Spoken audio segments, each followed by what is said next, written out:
నమస్తే, welcome to national round up. 162వ ఎపిసోడ్తో మీ ముందుకు వచ్చాం.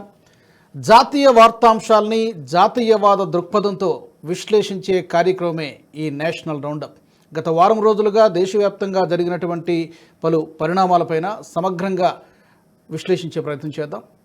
ఈ ఎపిసోడ్ మొదలుపెట్టే ముందు మా ప్రేక్షకులందరికీ ఒక విజ్ఞప్తి. ఇప్పటివరకు సబ్స్క్రైబ్ చేసుకోని వాళ్ళు ఎవరైనా ఉంటే నేషనలిస్ట్ హబ్ని తప్పకుండా సబ్స్క్రైబ్ చేసుకోండి. కేవలం యూట్యూబ్లో మాత్రమే కాదు, ఇతర సామాజిక మాధ్యమాల్లో కూడా, ట్విట్టర్, ఇన్స్టాగ్రామ్, ఫేస్బుక్లో కూడా నేషనలిస్ట్ హబ్ అందుబాటులో ఉంది. తప్పకుండా ఫాలో కండి. ఎప్పటికప్పుడు లేటెస్ట్ అప్డేట్స్ని మీరు తెలుసుకోండి. అలాగే ఈ నేషనల్ రౌండప్ కార్యక్రమాన్ని మనకు అందిస్తున్న వారు ఆయుర్వేద సంస్థ. ఆయుర్వేద సంస్థ చాలా పరిశోధనలు చేసింది. వివిధ రుగ్మతలకు చక్కటి పరిష్కార మార్గాలను, చికిత్సలను ఆయుర్వేద సంస్థ అందిస్తోంది. ఆయుర్వేద వెల్నెస్ సెంటర్ హైదరాబాద్లోని గచ్చిబౌలిలో ఉంది. మీరు మీ అవసరాన్ని బట్టి వారి యొక్క సేవలను వినియోగించుకోవచ్చు. ఆయుర్వేద సంస్థ కాంటాక్ట్ నెంబర్ కోసం స్క్రీన్ పైన స్క్రోల్ అవుతుంది. ఆ నెంబర్కి కాల్ చేసి మరిన్ని వివరాలు తెలుసుకోవచ్చు. అలాగే వీడియో డిస్క్రిప్షన్లో కూడా ఆ నెంబర్ ఇవ్వడం జరుగుతుంది, మీరు సంప్రదించవచ్చు. ఇక ఏమాత్రం ఆలస్యం చేయకుండా ఈ వారం నేషనల్ రౌండప్ని మొదలుపెట్టేద్దాం. నాతో స్టూడియోలో అందుబాటులో ఉన్నారు సీనియర్ జర్నలిస్ట్ సురేష్ కొచాటిల్ గారు. Let start. సురేష్ గారు నమస్తే. నమస్తే రాజు గారు. మోదీ గారు చెప్పినట్టుగా ఒక పాజిటివ్ వార్త. నిజానికి జిఎస్టీ పన్ను విధానంలో 4 స్లాబుల్ని 2 స్లాబులుగా తగ్గిస్తూ సింప్లిఫై చేస్తూ మోదీ గారు ఇంతకుముందే చెప్పారు, దేశ ప్రజలకు దీపావళి కానుకిస్తున్నామని చెప్పారు. 22 అనుకుంటే 22 నుంచి కూడా ఈ కొత్త విధానం అమల్లోకి రాబోతోంది. ఏంటి సార్, ఏ రేట్లు తగ్గబోతున్నాయి? ఇది ఏ విధంగా మధ్యతరగతి వాళ్ళకి, సామాన్య ప్రజలకి ఉపయోగకరంగా ఉంటుంది? రాజుగారు, ఈ జిఎస్టీ రేషనలైజేషన్ గురించి నంబర్లు మాట్లాడే ముందు ఇది ఎందుకు చేస్తున్నారు అనేది మనం ఒక అధ్యయనం చేద్దాం. దాన్ని ఇనీషియల్గా మనకందరూ తెలుసు, జిఎస్టీ వచ్చే ముందు మనకి 5-6 డిఫరెంట్ టైప్ ట్యాక్సెస్ ఉండే. సేల్స్ ట్యాక్స్ ఉండే, కమర్షియల్ ట్యాక్సెస్ ఉండే, మిగతా సెస్ ఉండేది, ఏదేదో ట్యాక్స్లు ఉండే, చిన్న చిన్న ట్యాక్స్లు అన్నీ ఉంటుంది. దాన్ని జిఎస్టీగా కన్సాలిడేట్ చేసి కంప్లీట్గా ఒక బకెట్ కింద తీసుకొచ్చారు వీళ్ళు. అంటే GST, goods and services tax. దాన్ని మెయిన్గా ఎఫెక్ట్ అయ్యేది ఏంటంటే, మనకి మీరు చెక్ పోస్టులు చూస్తుంటారు. దీనికన్నా ముందు మీరు ఇక్కడి నుంచి ఆంధ్ర వైపు వెళ్ళినప్పుడు కానీ, ఇక్కడి నుంచి నేను కేరళకి వెళ్ళినప్పుడు నేను చూశాను. మనం Andhra border, Telangana border cross అయ్యేటప్పుడు పెద్ద పెద్ద లైన్ ఉంటుంది ట్రక్కులది. ఒక 50-60 ట్రక్కులు పడి ఉంటుంది. కొన్ని ట్రక్కులు అయితే రోజుకి 2 రోజులకి అక్కడే పడి ఉంటుంది. వీళ్ళు వాళ్ళ డాక్యుమెంట్స్ తీసుకెళ్తారు, చెక్ పోస్ట్ చూపిస్తారు, అక్కడ లంచం ఇస్తారు వాళ్ళకి. చెక్ పోస్ట్ అంటే చాలా పెద్ద బిజినెస్ ఉండే పోస్టింగ్కి. లంచాల మీద లంచాలు దొరుకుతుండే.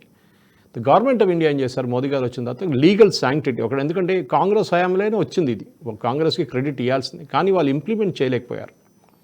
ఇవాళ కూడా నేను చూసాను, సుప్రియ సార్ అంటే పాతక వీడియో తీసుకొని 2018 అనుకుంటాను, ఆమె అంటుంది, ఎవరు చేస్తారు, ఎవరు చెప్తారు, ఎవరు చేపిస్తారు జిఎస్టీ అంతా, మనం చూడాల్సింది, అదంతా సక్సెస్ఫుల్ కాదని చెప్పేసి.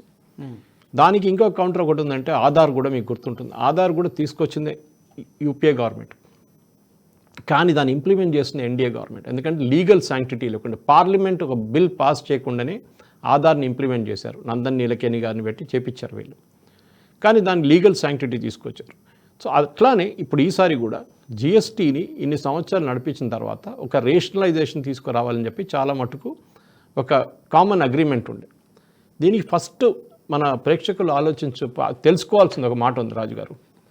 జిఎస్టీ రేట్లు డిసైడ్ చేసేది నిర్మలా సీతారామన్, నరేంద్ర మోదీ కాదు, కౌన్సిల్ ఉంది. జిఎస్టీ కౌన్సిల్ అంటారు దాన్ని. అంటే అందరూ ఫైనాన్స్ మినిస్టర్స్ ఉంటారు. భారతదేశంలోని అన్ని states and union territories finance ministers ఢిల్లీయో ఎక్కడైనా వచ్చి కూర్చొని జిఎస్టీ కౌన్సిల్లో దీని గురించి మాట్లాడతారు. ఈ పర్టికులర్ ఎక్సర్సైజ్ నిన్న రాత్రి మీరు చూసుంటారు, ప్రెస్ కాన్ఫరెన్స్ చాలా లేట్ అయింది. యాక్చువల్లీ 10-10:30కి అక్కడ మొదలైంది అనమాట కాన్ఫరెన్స్. దాంట్లో నిర్మలా సీతారామన్ గారు చాలా క్లియర్గా చెప్పారు, మేము ఈ రేషనలైజేషన్ తీసుకొచ్చింది ఇప్పుడో నిన్నో మొన్న స్టార్ట్ అయిన ప్రాబ్లం ఇది కాదు. నిన్నో మొన్న మేము దీని గురించి మీటింగ్లు పెట్టుకోలేదు.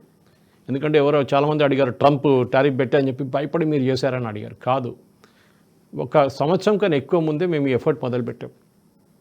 ఎందుకంటే ఒకటి, మనం ఎంత రేట్ ఎక్కడ ఛార్జ్ చేయాలని ఒక జస్టిఫికేషన్ ఉండాలి.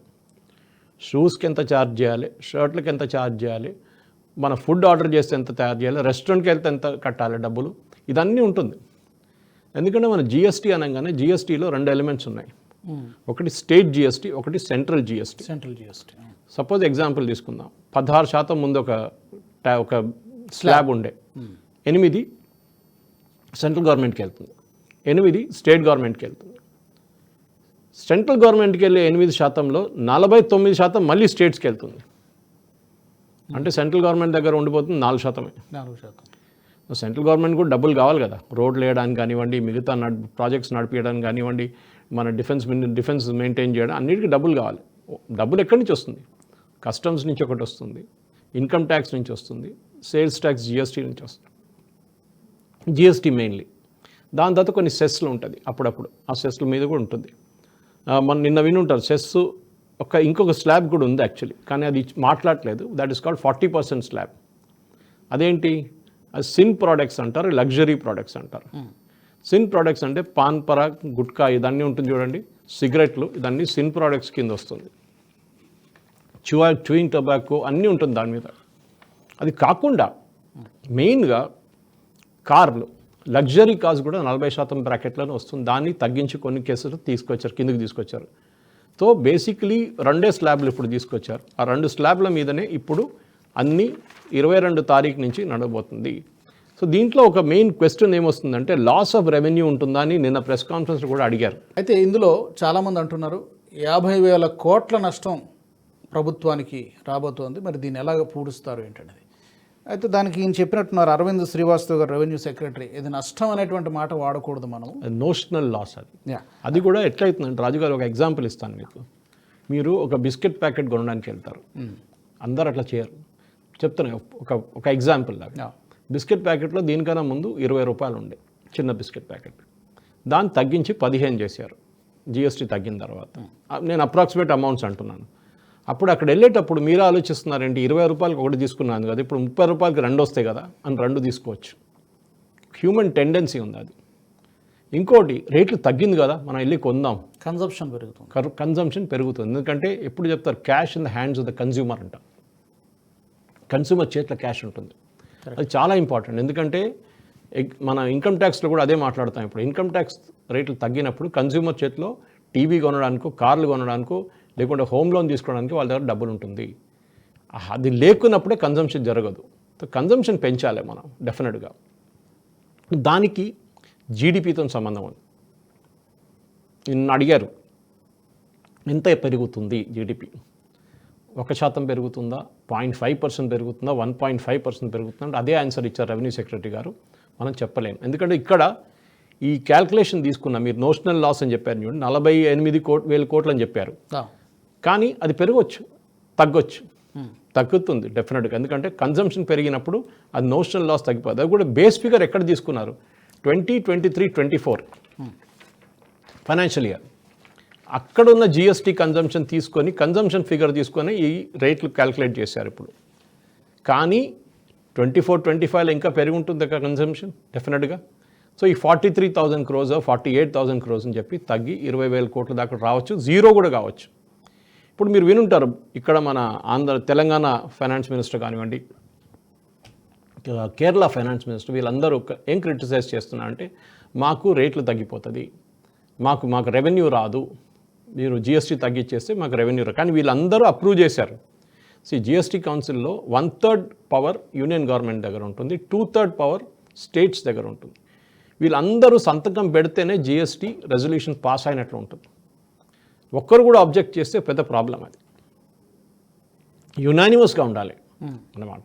సో డెఫినెట్గా ఇప్పుడు జరిగిన దాంట్లో మీరు చూస్తారు, షాంపూ కానివ్వండి, మిగతా ప్రోడక్ట్స్, సోప్స్ కానివ్వండి, తినేది స్నాక్స్ కానీ చాలా మటుకు అక్కడెక్కడ మారింది. మనం మాట్లాడదాం దాని గురించి. అది కాకుండా లగ్జరీ ప్రోడక్ట్స్ గురించి మాట్లాడాం, అది కూడా చిన్న కార్ల గురించి మాట్లాడాం. చిన్న కార్ల డెఫినేషన్ ఎవరు సెటప్ చేస్తారు, యూనియన్ ఫైనాన్స్ మినిస్ట్రీ చేయరు, అది ట్రాన్స్పోర్ట్ మినిస్ట్రీ సెట్ చేస్తారు. ఒక స్మాల్ కార్ అంటే డెఫినేషన్ ఏంటి, 1200 cc కన్నా తక్కువనా, 4 మీటర్ల కన్నా తక్కువనా, ఇది ఒక ప్యాటర్న్ ఉంటుందండి రాజుగారు. అన్నిటికన్నా ఇంపార్టెంట్ ఏంటంటే ఒక ట్రాకింగ్ సిస్టమ్ మన దగ్గర ఉండే జిఎస్టీకి. ఎప్పుడైనా హయ్యర్ విలువ పెట్టినప్పుడు దాని నుంచి బ్యాక్అవుట్ అవుతారు చాలామంది. కొనడానికి ఇంట్రెస్ట్ కొనడానికి కాదు, వైలేట్ చేస్తారు. ఫర్ ఎగ్జాంపుల్ మీరు 1% మార్జిన్లో బిజినెస్ నడుస్తుంది అనుకోండి. ఇవాళ మాట్లాడాను ఒక బిజినెస్ మ్యాన్తో, నేను, ఆయన ఆయిల్ బిజినెస్లో ఉన్నారు. ఆయన ఏమనంటే 1-2% ఉంది మా ఎడిబుల్ ఆయిల్ బిజినెస్ మార్జిన్, కానీ వైలేట్ చేయడానికి చాలా మట్టుకు టెంప్టేషన్ ఉంటుంది. అది అన్బ్రోకన్ అంటే మీరు లూజ్గా ఆయిల్ అమ్మితేనే, ప్యాకెట్ ఆయిల్ అది రాదు ఎప్పుడు. సో జిఎస్టీలో ఏమవుతుందంటే ఇప్పుడు దాకా ఉన్న దాంట్లో కొన్ని కాంట్రడిక్షన్స్ ఉన్నాయి. రోటీ, మనం షాప్కి వెళ్ళి రోటీ కొంటాం సూపర్ మార్కెట్లో, అంటే అది ఇంటికి వెళ్ళి కొంచెం గరం చేసుకుంటే రోటీ అయిపోతుంది. అది చపాతీలు, రోటీ పరాటా చపాతీలు కూడా మీకు దొరుకుతుంది మార్కెట్లో వెళ్ళగానే. అక్కడ వెళ్ళి మీకు కొంచెం గరం చేసుకోవడంగానే అది మారిపోతుంది, చపాతీ అయి మీరు తినొచ్చు రాత్రి. ఈ రెండింటికి 2 జిఎస్టీలు ఉన్నాయి. ఆలోచించండి, అది ఎవరు సెట్ చేశారో తెలియదు, కానీ ఈ రెండింటికి సపరేట్ జిఎస్టీ. మీరు కొనేది రోటీనే, మీరు కొనేది పరాటానే, మీరు కొనేది చపాతీ, కానీ అన్ని రేట్ డిఫరెన్స్ జిఎస్టీ. ఇప్పుడు ఏం చేశారు, అన్ని రేషనలైజ్ చేసేసారు. ఎందుకంటే తయారు చేస్తున్న వీటితోనే మీరు మళ్ళీ ఎందుకు సపరేట్ రేట్లు పెడుతున్నారంటే అది లాజిక్ ఉండే దానికి. మీరు ఇట్లా ప్రొడ్యూస్ చేస్తారు, ఇది ఇట్లా కుక్ చేస్తారు, దానికోసం ఇట్లా ప్రీ కుక్. మీరు వినుంటారు పాప్కార్న్ గురించి ఒక క్వశ్చన్ ఉండే ముందు, నిర్మలా సీతారామన్ గారికి చాలామంది ఏం చెప్తారు, ట్రోల్ చేశారు దాన్ని. పాప్కార్న్ రేట్స్ ఒక రేట్ ఉండే, పాప్కార్న్ది ప్లెయిన్ పాప్కార్న్ ఒక రేటు, చాక్లెట్ పాప్కార్న్, గీ పాప్కార్న్, లేక ఇంకేమైనా మసాలా పాప్కార్న్ అంటే ఇంకో రేటు.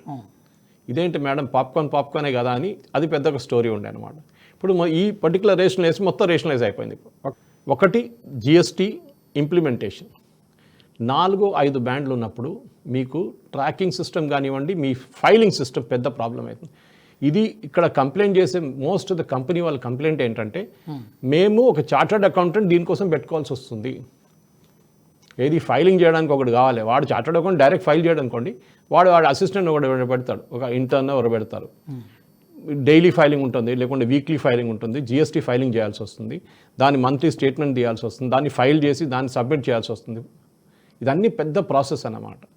సో వీళ్ళేమన్నారంటే, మాకు మీరు ఇన్ని బ్యాండ్స్ పెట్టినప్పుడు, ఇన్ని స్లాబ్లు పెట్టినప్పుడు మాకు ఈ కంప్లైన్స్ చాలా పెద్ద ప్రాబ్లం అయిపోతుంది, పూరపు ఎవరు కట్టకపోతే ఏమవుతుందని చూస్తామని చెప్పి చాలామంది చేస్తారు. అది ఓకే, అది కూడా ఉంది.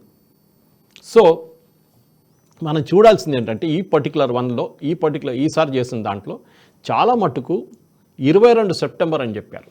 చాలామంది అడుగుతున్నారు, ఎందుకంటే 22 సెప్టెంబర్ దాకా ఇప్పుడే ఇంప్లిమెంట్ చేయొచ్చు కదా, రేపు పొద్దున్న నుంచి చేయొచ్చు కదా అని అడిగారు నిన్న రాత్రి. ప్రాబ్లం ఏంటంటే, ఆల్రెడీ ప్రోడక్ట్స్ అన్ని షాప్స్లో ఉన్నాయి, సూపర్ మార్కెట్లో, లేకుంటే పక్కన కోట్లో, మన దగ్గర ఉంటున్న కిరాణా షాప్లో. యూజువలీ ఒక టర్న్ అరౌండ్ టైం అంటాం మనం, వాళ్ళ షాప్కి వచ్చే ప్రోడక్ట్ అమ్మేదాకా 14-15 రోజుల్లో వెళ్ళిపోతుంది. అది మ్యాక్సిమం 20 రోజులను పెట్టుకుందాం. సో దానికోసం 22nd అని పెట్టుకున్నారు. ఇంకోటి అంటే నవరాత్రి, ఒక లాజికల్ మార్క్, నవరాత్రి రోజు చేద్దామని చెప్పి. Diwali is our peak consumption మన దగ్గర. వెస్ట్ బెంగాల్లో దుర్గా పూజ టైం, కేరళలో మన ఓనం అయిపోయింది ఆల్రెడీ. సో మన కేరళకి వెళ్ళినప్పుడు కూడా చూసాను, చాలా మటుకు చాలామంది వాళ్ళ పోస్ట్పోన్ చేసుకున్నారు వాళ్ళ పర్చేస్. ఏది బల్క్ పర్చేస్, ఏది పెద్ద పెద్ద ఐటమ్స్, కార్ కానివ్వండి, టీవీ కానీ. కేరళలో ఓనం ఇస్ లైక్ దివాళీ, వాళ్ళకి బోనస్ వస్తుంది ఎంప్లాయీస్కి, చాలామంది గవర్నమెంట్ ఎంప్లాయీస్ వాళ్ళు పండుగ చేసుకుంటారు. సో న్యాచురల్లీ కొనలేదు చాలామంది. అది ఇది ఇంప్లిమెంట్ అయిన తర్వాత కొందామని అది వెయిట్ చేశారు వాళ్ళు. ఇప్పుడు కొంటారు చూడండి, ఇప్పుడు వెళ్ళి 22nd తర్వాత అందరు లైన్ కట్టేస్తారు. మన దగ్గర కూడా ఆలోచించండి, ఎవరైనా ఇప్పుడు కార్లు కొనాలంటే యూజువల్లీ దసరా టైంలో కొంటారు, కానీ ఇప్పుడు అందరు వెయిట్ చేస్తారు 22nd దాకా చూద్దామని చెప్పి. నెక్స్ట్ 2 వీక్స్ మీకు జీడిపి, మీ జిఎస్టీ కలెక్షన్ తగ్గిపోతుంది ఈ నెల, కానీ ఆ మిగతా రోజు 22 నుంచి 30 దాకా ఉన్న దాంట్లో పెరుగుతుంది. సో డజంట్ మ్యాటర్, ఓవరాల్ 2 లక్షల కోట్లు ఎక్కడ వస్తుంది కలెక్షన్ పర్ మంత్. ఈ రిడక్షన్ ఇండస్ట్రీ ఎక్స్పర్ట్స్ ఏమంటున్నారంటే, టైం ఇవ్వండి, 2 వారాలు ఉంది కదా, కానీ చాలా క్లారిఫికేషన్స్. నిన్న కూడా మీరు చూస్తుంటారు ప్రెస్ కాన్ఫరెన్స్లో FAQ రిలీజ్ చేశారు, ఫ్రీక్వెంట్లీ ఆస్క్ క్వశ్చన్స్. ఇది ఇట్లా చేస్తే ఎట్లా ఉంటుంది, ఇది ఇట్లా చేస్తే ఎట్లా ఉంటుంది అని చెప్పి చాలామందికి చాలా డౌట్లు ఉన్నాయన్నమాట. అది ఉంటుంది కూడా, ఎందుకంటే ఇంత పెద్ద మూవ్ చేసినప్పుడు. దీనికి ఎందుకు చేశారని చెప్పి ఇంకో క్వశ్చన్ అడిగినప్పుడు, కీటెక్స్ అనే కంపెనీ కేరళ నుంచి ఒక చాలా మంచి స్ట్రాటజీ చేస్తారు. మీకు గుర్తుంటుంది, వాళ్ళు వరంగల్లో చాలా పెద్ద ప్లాంట్ పెట్టారు, 3 కిలోమీటర్ లెంగ్త్ దాని ఆ ప్లాంట్. కీటెక్స్ అనగానే వరల్డ్లో టాప్ మోస్ట్ వాళ్ళ లిటిల్ స్టార్ అనే ఒక బ్రాండ్ ఉంది. పిల్లల హోసియరీ అంటే వాళ్ళ అండర్వేర్ లాగా, వాళ్ళ టాప్ లాగా హోసియరీ మనం బెనియన్ వేసుకుంటాం, అట్లాంటి పిల్లలది, నాట్ డ్రెస్. వాళ్ళు నెంబర్ 1, నెంబర్ 2 వరల్డ్ వైడ్. వాళ్ళు యూఎస్లో టార్గెట్ కానీ వాల్మార్ట్ వీళ్ళందరికీ సప్లై చేస్తున్నో సంవత్సరాల నుంచి చేస్తున్నారు. చాలా పెద్ద కంపెనీ. కేరళలో కిడకంబలం అని చెప్పి కొచ్చిన్ దగ్గర ఒక పెద్ద ప్లాంట్ ఉంది. అక్కడ వాళ్ళని మొత్తం కమ్యూనిస్ట్ వాళ్ళు వచ్చి మొత్తం టార్చర్ చేసి పడేశారు వాళ్ళని. అప్పుడు వాళ్ళు రీలొకేట్ అయ్యి తెలంగాణకు వచ్చారు, ఒక ప్లాంట్. ఆ ఒరిజినల్ ప్లాంట్ అక్కడే ఉంది. ఈ ట్రంప్ టారిఫ్ వస్తుందని వినంగానే ఏం చేశారు, సాబు జేకబ్ అని వాళ్ళ MD. ఇన్ఫ్యాక్ట్ సాబు జేకబ్ గారు ప్లాంట్ షిఫ్ట్ చేస్తున్నా నేను కేరళ అని చెప్పగానే, నేను ఆ టైంలో కేరళలో జనం టీవీలో ఉన్నాను. అనౌన్స్మెంట్ వినంగానే సాబు జేకబ్ గారి నంబర్ తీసుకొని మా రిపోర్టర్ దగ్గర నుంచి ఫీల్డ్లో ఆయన దగ్గర తీసుకొని కేటీఆర్ గారికి పంపించాను వాళ్ళ ఆఫీస్కి. సార్ చూడండి వీళ్ళు తమిళనాడుకి వెళ్తా అంటున్నారు, మన తెలంగాణకు తీసుకురండి అని చెప్పి పంపిస్తే నెక్స్ట్ డే ప్రైవేట్ ఎయిర్క్రాఫ్ట్ పంపించారు కొచ్చిన్కి సాబు జేకబ్ని తీసుకురావడానికి. అట్లనే ఈ వరంగల్ ప్లాంట్ అట్లనే వచ్చిందన్నమాట. ఇప్పుడు చంద్రబాబు నాయుడు గారు ఆంధ్రాలో ట్రై చేస్తున్నారు, కానీ ఇప్పుడు పోస్ట్పోన్ చేశారు ఈ పర్టికులర్ సిచ్యువేషన్లో. ట్రంప్ టారిఫ్ వస్తుందన్న వినంగానే సాబు జేకబ్ ఏం చేశారు, దానికన్నా ముందు 3 నెలల ముందే మొదలైంది కదా, చైనా మీద పెడుతున్నాను, వాళ్ళ మీద పెడుతున్నాను, కెనడా మీద పెడుతున్నాను, మెక్సికో మీద పెడుతున్నాను అని ట్రంప్ రాగానే మొదలు పెట్టారు. సాబు జేకబ్ చిన్న ఒక యూనిట్ స్టార్ట్ చేశారు, ఫ్యాక్టరీ అవుట్లెట్ లాగా. యూజువలీ ఫ్యాక్టరీ పక్కన ఫ్యాక్టరీ అవుట్లెట్ ఉంటుంది. మీరు ఆవనాశి, తిరుపూర్ ఆ సైడ్ వెళ్తే మీకు కనిపిస్తుంది క్రాకడైల్ వాళ్ళది వీళ్ళది ఉంటుంది బ్రాండ్స్ అక్కడ. అక్కడ వీళ్ళు 2 కోట్లు సంపాదిస్తున్నారు per month turn over. So సడన్గా సాబు జేకబ్ ఏమన్నారంటే నేను 1000 స్టోర్లు స్టార్ట్ చేయబోతున్నాను ఆల్ ఓవర్ ఇండియా. ఎందుకంటే ఆయన ఎక్స్పోర్ట్ దెబ్బతిన్నది యూఎస్కి ఉన్నది టారిఫ్తోని. టెక్స్టైల్స్, జెమ్స్ అండ్ జ్యువెలరీ ఇదన్నీ ఇంపాక్ట్ అయింది. నేను ఇండియాలో 1000 స్టోర్స్ నెక్స్ట్ 1 year తెరవబోతున్నా అని చెప్పారు. ఒక్క స్టోర్కి 2 కోట్లు పెట్టుకుంటే టర్న్ ఓవర్ అంటే పర్ మంత్ అంటున్నారు, మనం ఒక 10 కోట్లు అని పెట్టుకుందాం. సో ఎంత అయిందండి టర్న్ ఓవర్? 10,000 కోట్లు అయిందా? 1,00,000 కోట్లు ఇంకా అవుతుంది ఎక్కువ పెద్ద షాప్స్కి అన్నీ కలుపుకుంటే. It's a huge business. So మన ఎక్స్పోర్ట్ డిపెండెన్స్ నుంచి మన ఇంటర్నల్ కన్జంప్షన్కి పెరుగుతుంది. మన ఎక్స్పోర్ట్ బిజినెస్లో రిస్క్ ఏంటంటే మార్జిన్స్ చాలా తక్కువ, చిన్న మార్జిన్, చాలా థిన్ మార్జిన్స్లో ఆపరేట్ చేస్తారు. సాబు గారు కూడా చెప్పారు అది. కానీ ఇండియాలో ప్రాబ్లం లేదు, మీకు ట్రాన్స్పోర్ట్ ప్రాబ్లం లేదు. యూఎస్ పంపించాలంటే కంటైనర్ పంపించాల్సి వస్తుంది. దానికి ఉన్న కస్టమ్స్ గొడవ, దానికి ఉన్న అక్కడ క్లియరెన్స్, అది ఇది అన్నీ ఉంటుంది. లాస్ట్లో వాల్మార్ట్ కానీ మీకు టార్గెట్ గ్రూప్ లాంటి వాళ్ళ రీటైల్ వాళ్ళు ఏం చేస్తారు, చాలా థిన్ మార్జిన్ ఇస్తారు, తక్కువ ఉంటుంది మార్జిన్. ఇది మార్జిన్ పెంచవచ్చు, లోకల్ కన్జంప్షన్ పెరుగుతుంది, జిఎస్టీ పెరుగుతుంది. కరెక్ట్, ఆలోచించండి. సో దానికి ఏం చేయాలి, జిఎస్టీ తగ్గించాలి. మోదీ గారు తగ్గించారు. సో ఇప్పుడు రాహుల్ గాంధీ ఏమంటారంటే, రాహుల్ గాంధీ భజన్ మండలి ఏమంటారు, రాహుల్ గాంధీ ముందే చెప్పారు కదా 2 బ్యాండ్లు కావాలని చెప్పి. అరే గబ్బర్ సింగ్ ట్యాక్స్ అని పెట్టిన మంచి ఈయన ట్యాక్స్, ఆ బ్యాండ్స్ తీసుకొచ్చింది కాంగ్రెస్ వాళ్ళు, దాన్ని రేషనలైజ్ చేయాలని చెప్పింది కాంగ్రెస్ వాళ్ళే. మోదీ గారు చేసి చూపించారు. ఇప్పుడు మోదీ గారి క్రెడిట్ ఎందుకంటే బీహార్ ఎలక్షన్ వస్తుంది కదా దానికోసం చేశారా, దివాళీ వస్తుంది కదా దానికోసం చేస్తారా, ఎప్పుడో ఒకసారి చేయాలి కదా, ఇప్పుడు కాకుండా రేపు చేయాలి.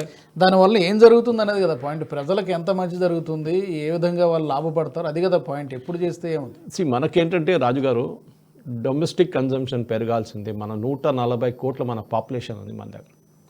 140 కోట్ల పాపులేషన్ ఉన్నప్పుడు జిఎస్టీలో చిన్న ఒక కట్ తీసుకొస్తే కూడా చాలా మటుకు కన్జంప్షన్ పెరుగుతుంది. ఓకే, చాలా ప్రోడక్ట్స్ మీరు చూసుంటారు, ప్రోడక్ట్స్ లిస్టే పెద్దది అనమాట. ఆ ప్రోడక్ట్స్ కూడా మీరు ఫర్ ఎగ్జాంపుల్ పనీర్ 5% ఉండే, ఓకే, దాన్ని మీరు 0 చేసేసారు.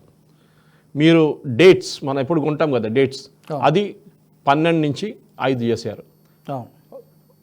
థర్మామీటర్ మీరు హెల్త్ కేర్ సెక్టర్ తీసుకోండి, 18 నుంచి 5. ఓకే, స్పెక్టికల్స్ మనం వేసుకుంటున్న కరెక్టివ్ స్పెక్టికల్స్ బ్రాండెడ్ షాప్ నుంచి జిఎస్టీ కట్ తీసుకుంటే ముందు 12 ఉండే, ఇప్పుడు 5 చేశారు.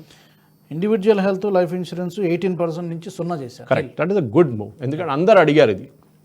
ఒక ఇన్సూరెన్స్ తీసుకుంటున్నప్పుడు వాళ్ళని మీరు జిఎస్టీ ఎందుకు పెడుతున్నారు వాళ్ళ మీద. Okay, companies in fact input tax credit అనే ఒక సిస్టమ్ ఉంటుంది వీళ్ళది. ఇన్పుట్ ట్యాక్స్ క్రెడిట్ ఏంటంటే, నేను కంపెనీ పైప్ తయారు చేస్తుంది అనుకున్నా, మన రాణిగంజ్లో అమ్ముతారు పైపులు. ఆ పైప్ ఒక ఫ్యాక్టరీలో తయారవుతుంది కదా, దానికన్నా ముందు రా మెటీరియల్గా వస్తుంది అది. సో ఫ్యాక్టరీకి వచ్చిన తర్వాత రా మెటీరియల్ వచ్చినప్పుడు జిఎస్టీ ఛార్జ్ చేస్తారు ఫ్యాక్టరీ వాళ్ళ మీద. ఫ్యాక్టరీ వాళ్ళు ఏం చేస్తారు, నెక్స్ట్ పైపు తయారు చేసి హోల్సేలర్కి ఇస్తారు. స్టేట్ హోల్సేలర్, డిస్ట్రిబ్యూటర్, ఏదైనా ఏజెన్సీ ఉంటారు కదా వాళ్ళు ఉంటారు.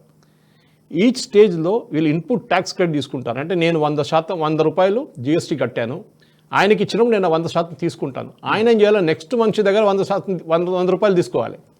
అట్లనే లాస్ట్ కన్జ్యూమర్కి వచ్చినప్పుడు కూడా తీసుకోకపోతే ఎవరు అమ్మారో ఆయనకి లాస్. సో ఆయన బిల్ ఇవ్వాల్సిందే. బిల్ ఇచ్చారో మీరు ఇన్కమ్ ట్యాక్స్లో వచ్చేస్తారు, మీరు జిఎస్టీ కడుతున్నారు, ఎట్లయినా మీ టర్న్ ఓవర్ తెలిసిపోతుంది. మీరు క్యాష్ అండ్ క్యారీ బిజినెస్ ఉండే ముందు రాణిగంజ్కి వెళ్తే చిన్న ఒక ఎస్టిమేట్ పేపర్ అని ఉంటుంది, దాని మీద రాసిస్తారు. ఇప్పుడు ఏమైపోయింది, అందరు యూపీఐ యూజ్ చేస్తున్నారు చాలామంది. సో న్యాచురల్లీ మీరు ఇన్కమ్ ట్యాక్స్ బ్రాకెట్లో వస్తారు. సో ఇన్కమ్ ట్యాక్స్ పెరుగుతుంది. భారతదేశంలో 2% మంది ఇన్కమ్ ట్యాక్స్ కడతారు. కానీ మీరు కార్లు తీసుకోండి, ఎన్ని కార్లు భారతదేశంలో అమ్ముతారు. హైదరాబాద్లో ప్రతిరోజు 15,000 బండ్లు యాడ్ అవుతున్నాయి, 2 వీలర్, 3 వీలర్, 4 వీలర్ కలిసి. హైదరాబాద్ ఒకటే, హైదరాబాద్లో 2-3 ఆర్టీఓలని. మిగతా ఆలోచించండి తెలంగాణ మొత్తం ఎంత అని. కానీ మీరు రేషన్ కార్డులు చూడండి, వైట్ రేషన్ కార్డులు 95% మంది దాకా వైట్ రేషన్ కార్డులు ఉన్నారు. So obviously it is fake. దానికోసం ఇప్పుడు యూనియన్ గవర్నమెంట్ కొత్తగా కేవైసీ తీసుకొచ్చారు. పంజాబ్లో 6 లక్షల మంది దొరికారు వైట్ రేషన్ కార్డు, సేమ్ ఇట్లనే. వాళ్ళ కార్లు ఉన్నాయి, BMW ఉన్నాయి, మర్సిడీస్ నడిపిస్తున్నారు, కానీ వాళ్ళు వైట్ కార్డ్ అంటే వాళ్ళ poverty line, below the poverty line పట్టుకొని స్టేట్ గవర్నమెంట్కి లిస్ట్ ఇచ్చారు. బాబు ఇది 6 లక్షల మంది తీసేయమని చెప్పి వాళ్ళు మేము తీయమని చెప్తున్నారు ఇప్పుడు పంజాబ్ ముఖ్యమంత్రి. Anyway that's a separate story. కానీ మన మెయిన్గా హెల్త్ కేర్ ఒకటి మాట్లాడాల్సింది. హెల్త్ కేర్లో చాలా మటుకు మెడిసిన్స్ మీద GST పెట్టడం అది చాలా అన్యాయం, ఎస్పెషలీ లైఫ్ సేవింగ్ డ్రగ్స్ మీద. ఎవరు కడుతున్నారు? కంపెనీలు కట్టట్లేదు, అది కడుతున్న ఎవరు? పేషెంట్లు వాళ్ళు కడుతున్నారు. ఆల్రెడీ హాస్పిటల్ బిల్స్ చాలా ఎక్కువ ఉంటుంది, దాని మీద మెడిసిన్స్ మీద కూడా మీరు GST పెడితే బాగుండదు. సో దానికోసం డెఫినెట్గా తీసేశారు. అది కాకుండా మీరు చూస్తుంటారు, ఒక ఈ పేస్ట్రీ కానీ కేక్స్ కానీ అన్నీ 18 నుంచి 5 చేసేసారు. ఈవెన్ చాక్లెట్స్ కూడా 5 చేశారు, పిల్లలందరూ హ్యాపీ అయిపోతారు. షుగర్ కాన్ఫెక్షనరీ అది కూడా 5 చేసేసారు. కానీ ఏరియేటెడ్ డ్రింక్స్, కోకోకోలా, పెప్సీ, మిగతా షుగరీ డ్రింక్స్కి 40% చేశారు. మంచి మూవ్. ఎందుకంటే ఒకటి నాట్ హెల్తీ. సరే చాలామంది ఇప్పుడు షుగర్ థమ్స్అప్ దాగా కోక్ దాగే వాళ్ళు చాలా హ్యాపీగా ఉంటారు యంగ్స్టర్స్, కానీ వాళ్ళు ఇంకా కొంచెం ఏజ్ పెరుగుతున్నప్పటికెళ్ళి వాళ్ళకి హెల్త్ కాంప్లికేషన్స్ వచ్చేస్తుంది, డయాబెటీస్ కానీ మిగతా కాంప్లికేషన్స్ కానీ. తగ్గించి అమెరికాలో చాలా పెద్ద ప్రాబ్లం అండి, ఒబేసిటీ గురించి కూడా మాట్లాడారు. దాని తర్వాత డయట్ కోక్ తీసుకొచ్చారు, అన్నీ చేశారు. కానీ భారతదేశంలో 40% పెట్టేశారు ఇప్పుడు GSTలో. Yes, it's a good move. తగ్గించండి. ఫ్రూట్ జ్యూసెస్కి మీరు తగ్గించుకోవచ్చు, you can reduce it. But aerated drinks, carbonated aerated డ్రింక్స్ని మీరు పెంచాల్సింది. దాని తర్వాత గుట్కా, పాన్ 100 అది ఎట్లయినా వేయాలి. దాన్ని 100% వేస్తే కూడా నాకు ప్రాబ్లం లేదు, కన్సంప్షన్ తగ్గాల్సిందే. ఎందుకంటే అది తినేటోడు తింటాడు, ఎట్లయినా గుట్కా ఆవిడు తిని సస్తాడు, క్యాన్సర్ గిన్సర్ ఏదో వస్తుంది, క్వాంటిటీ తగ్గుతుంది. అదే. So that is what we are trying to do. So మీరు ఏం చేస్తున్నారంటే carbonated beverages with fruit drink అది 40%. అది కాకుండా క్యాఫెనైటెడ్ బెవరేజెస్ నేను చెప్పాను చూడండి, కోక్, పెప్సీ లాంటిది, సిగార్ కానివ్వండి, చెరూట్స్ కానివ్వండి, మన దగ్గర చూయింగ్ టొబాకో అంటారు, ఊర్లలో వెళ్తే మనం చూస్తుంటారు చూయింగ్ టొబాకో యూజ్ చేస్తారు, అది కూడా వస్తుంది. Cigarettes and tobacco sin goods అంటారు దీన్ని. అది కాకుండా లగ్జరీ గుడ్స్ ఒకటి ఉంది, ఏది పెద్ద పెద్ద కార్లు, పెద్ద పెద్ద యాట్లు ఉంటారు, దీనికి అన్నిటికీ 40% నుంచి పెట్టేశారు అక్కడే. అది ఉండాల్సిందే, definite, there is no problem about it. కానీ ఇక్కడ వెహికల్స్ ఫర్ పబ్లిక్ ట్రాన్స్పోర్ట్ అది ఇంకోటి, గుడ్స్ ట్రాన్స్పోర్ట్ కూడా 28 నుంచి 18 చేశారు రాజుగారు. That's a good move. అది కాకుండా 3-wheeler వెహికల్స్ 28 to 18 అది బహుశా 5 చేయాలండే, they should done it, but anyway they are not done it. Drinking water, package water మీరు చూసుంటారు, 20 లీటర్ల బాటిల్ మీరు ఇంటికి తీసుకొచ్చినప్పుడు వాడు 110 రూపాయలు తీసుకుంటాడు బిస్లరీది. ఏంట్రా 10 అంటే ట్యాక్స్ అంటాడు. యాక్చువల్ ఎంత, సో నా 12 నుంచి 5 చేసేసారు అది. సో తగ్గాల్సింది. కానీ ఒక డౌట్ అందరికీ, నిన్న రాత్రి ప్రెస్ కాన్ఫరెన్స్ కూడా అడిగారు ఇది, కంపెనీలు ఈ బెనిఫిట్, ఇప్పుడు సపోజ్ నేను ఎగ్జాంపుల్ ఇస్తాను, ఒక ప్రోడక్ట్ ఐస్ క్రీమ్ తీసుకుందాం సాయి రాజుగారు, 50 రూపాయలు ఐస్ క్రీమ్, దాని మీద 5 రూపాయలు ట్యాక్స్ ఇప్పుడు GST. కంపెనీలు ఏం చేస్తారు, ఎందుకు వీళ్ళు ముందే 70 రూపాయలు కడుతుండే కదా, ఇప్పుడు 55 చేసేసాం ఎందుకని చెప్పేసి 70లోనే ఉంచుకుంటారు, వాళ్ళ బేస్ రేట్ ఎక్కువ చేస్తారు, వాళ్ళకి ప్రాఫిట్ రావాలని చెప్పి బేస్ రేటు 50 రూపాయలు ఉన్న ఐస్ క్రీమ్ని 60 రూపాయలు చేస్తారు. ప్రాఫిటియరింగ్ చేయకూడదు, ఎందుకంటే బెనిఫిట్ కన్స్యూమర్కి వెళ్ళాల్సిందే. లేకుంటే కన్స్యూమర్ ఏమంటారు, అరే మోదీ గారు తగ్గించారు కదా మళ్ళీ ఎందుకు మాకు రావట్లేదు అని అడుగుతారు. దీనికి యాంటీ ప్రాఫిటింగ్ కౌన్సిల్ ముందు ఒకటి ఉండే, అది ఇప్పుడు లేదు. అది గవర్నమెంట్ ట్రాక్ చేస్తారు ఎట్లా. ఇంకోటి ఏంటంటే కన్స్యూమర్ ఆల్సో ఇస్ కింగ్ అంటారు మన దాంట్లో, కన్స్యూమర్ ఈజ్ కింగ్. మీరు పక్కనున్న సూపర్ మార్కెట్లో వెళ్ళి మీరు కంపేర్ చేస్తారు ఒకసారి, నాకు బిగ్ బాస్కెట్లో ఎంత వస్తుంది, జెప్టోలో ఎంత వస్తుంది అని చెప్పేసి. ఎందుకంటే వాళ్ళకి పెద్ద వేర్ హౌస్ మెయింటైన్ చేయడం చాలు, వాళ్ళకి పెద్ద పెద్ద ఎయిర్ కండిషన్ షాప్స్ ఏం అక్కర్లేదు వాళ్ళకి. ఓకే, వాళ్ళకి ఎంప్లాయీస్ ఎక్కువ పెట్టక్కర్లేదు, అందరూ డెలివరీ బాయ్స్ ఉంటారు, వాళ్ళు డెలివరీ చేస్తారు. సో కాంపిటీషన్ చూసుకుంటుంది అది. మీరు ఎంత పెంచినా కానీ ఇండియాలో BMW నడిపిస్తున్నాడు కూడా టమాటాకి వెళ్ళి బార్గెన్ చేస్తాడు 100%. అది మన కల్చర్లో ఉంది, మన బ్లడ్లో ఉంది అది బార్గెన్ చేయడం అనేది. అక్కడ వెళ్ళి బార్గెన్ చేస్తాడు. ఓకే, అట్లనే మీరు ఎంత రేట్ పెంచినా ఆ కంపెనీకి డిసడ్వాంటేజ్ అవుతుంది. ఎందుకంటే మన వాళ్ళు కంపేర్ చేస్తారు, వీడు ఇంత అమ్ముతున్నాడు 50 రూపాయలకి, వీడంటే 60 రూపాయలకి, 50 రూపాయలు కొనుక్కుంటామని చెప్తారు. అప్పుడు 60 రూపాయలు మార్కెట్ నుంచి అవుట్ అయిపోతాడు. సో GST అన్ని పర్ఫెక్ట్ ఏమి ఉండదు. ఫస్ట్ ఒక 1 month కొంచెం ప్రాబ్లమ్స్ ఉంటుంది అక్కడిక్కడ అండర్స్టాండ్ చేయడంలో. బేసిక్లీ ఒకసారి అంతా తెలిసిన తర్వాత దెన్ డెఫినెట్గా మారిపోతుంది. డెఫినెట్గా ఈ GST అనేది ఇంప్లిమెంటేషన్కు అది చాలా ఇంపార్టెంట్ అనమాట. సో ఈ GST and life saving medicines కానివ్వండి, అది చాలా రోజుల నుంచి అడుగుతున్నారు. మీరు చెప్పినట్లు ఇన్సూరెన్స్ ఒకటి, అది health insurance especially is very very good, అది చేయాల్సిందే. అండ్ మోర్ ఇంపార్టెంట్లీ ఒక కన్జంప్షన్ ప్యాటర్న్ పెరిగించడానికి మార్కెట్లో ఒక బాయన్సీ వస్తుంది. అంటే ఎక్కువ కన్జంప్షన్ పెరిగితే షాప్ కీపర్స్ హ్యాపీ అవుతారు, కిరాణా కొట్ల వాళ్ళు హ్యాపీ అవుతారు, అందరూ సిస్టంలో మొత్తం అందరికీ బెటర్ రెవెన్యూ వస్తుంది అన్నమాట.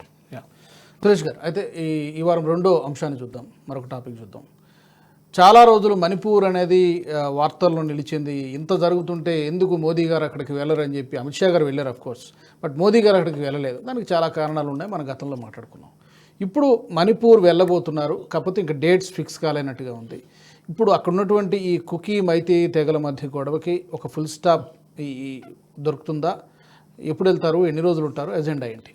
అజెండా అయితే ఫిక్స్ కాలేదు రాజుగారు, డేట్లు కూడా ఫిక్స్ కాలేదు. అది యూజువలీ అనౌన్స్ చేయరు, ఎందుకంటే కొంచెం సీక్రెట్గానే పెట్టుకుంటారు. 1-2 రోజుల ముందు చెప్తారు వీళ్ళు. ఎందుకంటే మీకు తెలుసు చాలా డిస్టర్బ్డ్ రీజన్ మణిపూర్ ఒకటే కాదు, నార్త్ ఈస్ట్లో కంప్లీట్ డిస్టర్బ్డ్ రీజన్ ఉంటుంది. నాగాలాండ్ కానివ్వండి, మణిపూర్ కానివ్వండి, చాలా మటుకు ఈ 2 ఏరియాస్లోనే ఎక్కువ ఉంటుంది. మేఘాలయాలో అంత ప్రాబ్లం లేదు, అస్సాంలో కూడా లేదు problem. Tripura is very peaceful. ఈ మణిపూర్ ఏరియాలో యూజువలీ వీళ్ళు అక్కడ గ్రూప్స్ మీకు తెలుసు, ఒకటి మీటీ గ్రూప్స్ ఒకటి ఉంటుంది, కుకీ జో గ్రూప్లో ఒకటి ఉంటుంది. దీంట్లో చాలా మటుకు మయన్మార్ నుంచి వచ్చిన వాళ్ళు కూడా ఉన్నారు, ఎందుకంటే వీళ్ళు కంటిగ్యూస్ ఏరియాస్ ఉంటారు వీళ్ళకి. అంటే వాళ్ళ రిలేటివ్స్ కొంతమంది మయన్మార్లు ఉంటారు, వీళ్ళేమో ఇక్కడ ఉంటారు. దానికోసం దీనికన్నా ముందు ఈ గొడవ జరిగే ముందు ఫెన్సింగ్ కట్టారు ఇప్పుడు మన గవర్నమెంట్. చాలా మటుకు చాలా ఏరియాలో బార్డర్ ఫెన్సింగ్ చేశారు. వీళ్ళకి ఒక స్పెషల్ పర్మిట్ ఉంటే మణిపూర్లో ఉన్న వాళ్ళకి 16 కిలోమీటర్లు మీరు మయన్మార్ లోపలికి వెళ్ళొచ్చు పాస్పోర్ట్ లేకుండా. 16 కిలోమీటర్లు వాళ్ళు ఇక్కడ రావచ్చు. వాళ్ళు ఏం చేస్తారు, మణిపూర్ నుంచి సరుకులను తీసుకొచ్చి ఇక్కడ అమ్ముతారు, లేకుంటే వాళ్ళ చుట్టాలు ఇక్కడ ఉంటారు, ఇక్కడ వచ్చి 2 రోజులు ఉండి అక్కడికి వెళ్ళిపోతారు మళ్ళీ. అట్లా ఓపెన్ బార్డర్ అది ఇప్పుడు బంద్ చేశాం, ఆ స్కీమ్ బంద్ అయిపోయింది ఇప్పుడు. ఎందుకంటే ఈ గొడవ అంతా అయిన తర్వాత గవర్నమెంట్ కూడా తెలిసిపోయింది, చాలా మట్టుకు బయట ఉన్న ఎన్జిఓస్ చాలామంది వీళ్ళని వాడుకుంటున్నారు గొడవ చేయడానికి, వాళ్ళకి ఆయుధాలు ఇస్తున్నారు. మనం నిన్న విన్నాం, నేపాల్లో ఒక మిషనరీ ఒక ఆయన అరెస్ట్ అయ్యారు. I think is an Australian if I'm not mistaken. ఆయన అరెస్ట్ అయ్యారు.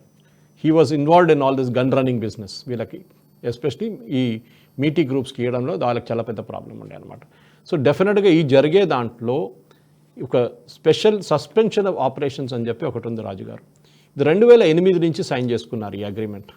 అంటే cookie zoo groups, Meitei groups సపరేట్గా సస్పెన్షన్ ఆఫ్ ఆపరేషన్స్, అంటే వీళ్ళ మీద జరిగే ఆర్మీ ఆపరేషన్ని సస్పెండ్ చేస్తున్నామని చెప్పి రెగ్యులర్గా మనం సైన్ వస్తుండే. కానీ ఇది మనం ఫిబ్రవరి 2024 నుంచి ఆపేసాం. ఈ గొడవలంతా స్టార్ట్ అయినప్పుడు చంద్రచూర్పూర్ అప్పుడు మొదలైన ఆ రైటింగ్ మొదలైనప్పటి నుంచి బంద్ చేసేసారు government of India.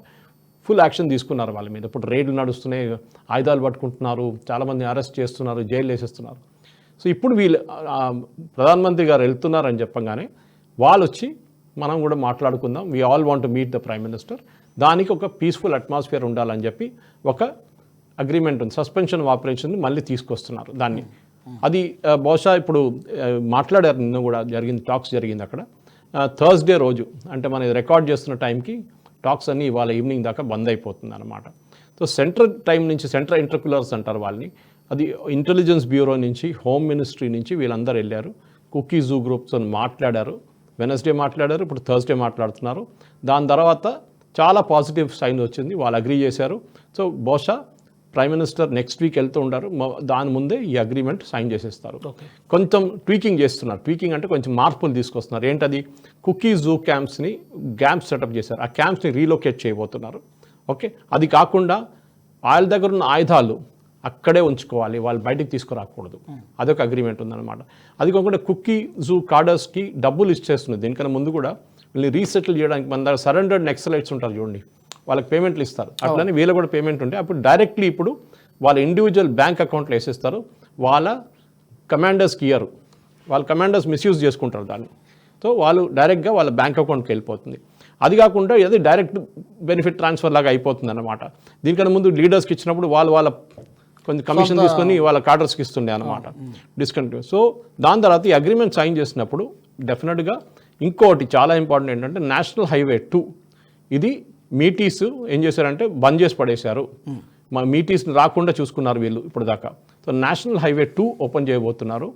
Cookie zoo వాళ్ళు ఏం చేశారు, మీటీ వాళ్ళు, మీరు నేషనల్ హైవే ఓపెన్ చేయనియరు కదా, మిమ్మల్ని ఇంఫాల్ ఎయిర్పోర్ట్కి రానియమని చెప్పి వాళ్ళు బంద్ చేసి పడేశారు. సో ఈ హైవే ఓపెన్ అయిపోతుంది, ఇంఫాల్ ఎయిర్పోర్ట్కి కుకీ జూ వాళ్ళు రావచ్చు. ఇది ఒక బ్రాడ్ అగ్రిమెంట్. దీని డీటెయిల్స్ ఇంకా బహుశా అంతా అయిపోయిన తర్వాత మోస్ట్లీ బై మేబీ వీకెండ్ లేకుంటే మండే దాకా ఈ డీటెయిల్స్ అంతా బయటకు వచ్చేస్తుంది. కానీ చాలా పాజిటివ్ మూవ్. ఎందుకంటే రాజుగారు ఈ గొడవ అంతా మొదలైనప్పుడు అందరు అడిగే ప్రశ్న ఇదే ఉండే, మోదీ గారు ఎందుకు వెళ్ళట్లేదు, మోదీ గారు ఎందుకు వెళ్ళట్లేదు. కానీ ఇప్పుడు మోదీ గారు వెళ్తున్నారు. మోదీ గారు వెళ్ళే ముందు డెఫినెట్గా అక్కడున్న ఒక పీస్ఫుల్ అట్మాస్ఫియర్ తీసుకురావాల్సింది. ఇప్పుడు చాలా మటుకు పీస్ఫుల్గా ఉంది. మీరు చూసుంటారు లాస్ట్ వార్తలు లేవు అసలు. కానీ చాలా మందికి అక్కడ గొడవ చేయాలని ఉంది. అది మన అందరికి తెలుసు ఎవరని చెప్పేసి చాలా క్లియర్గా. కాంగ్రెస్ వాళ్ళు ఎప్పుడు అడుగుతుంటారు, కాంగ్రెస్ వాళ్ళు మాట్లాడలేదు.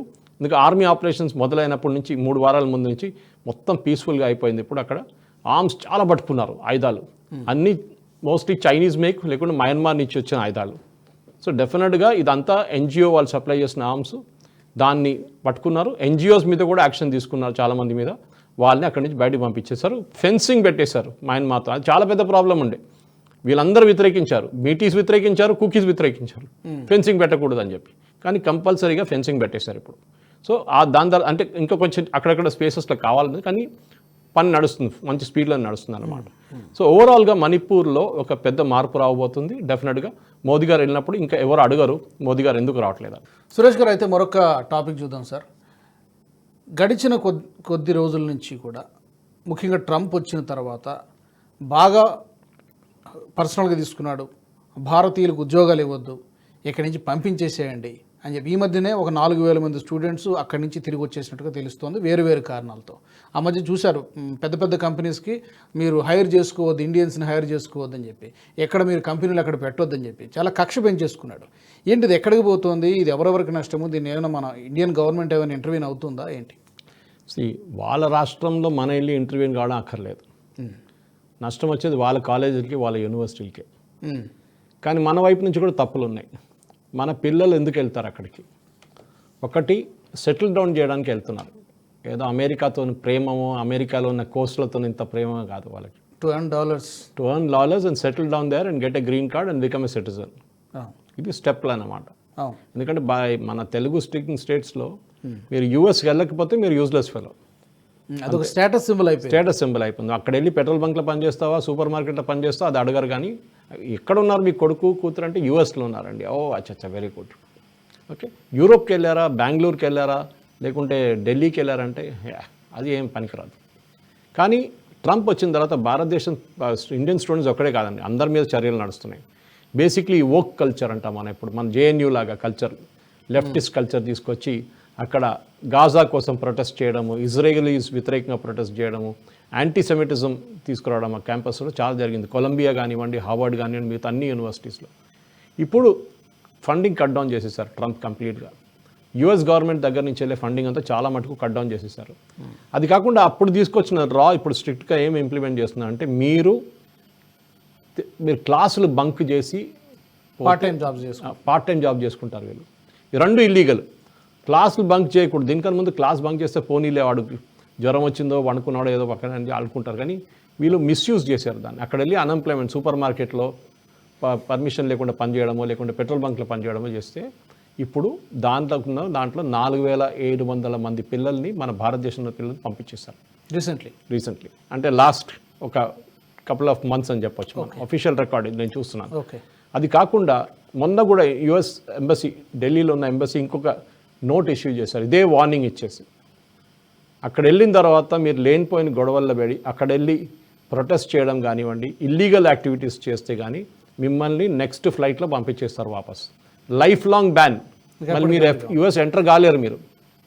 సో మన పిల్లలు కూడా మన దగ్గర మనం ఇది ఎందుకు చేస్తున్నాం అంటే, చాలామంది అడగొచ్చు ఇది గ్లోబల్ రౌండప్లో వెళ్ళాలి కదా, గిరిధర్ గారు చేయాలంటే కరెక్టే. కానీ మన డొమెస్టిక్ ఆడియన్స్ కూడా ఉన్నారు మన దగ్గర.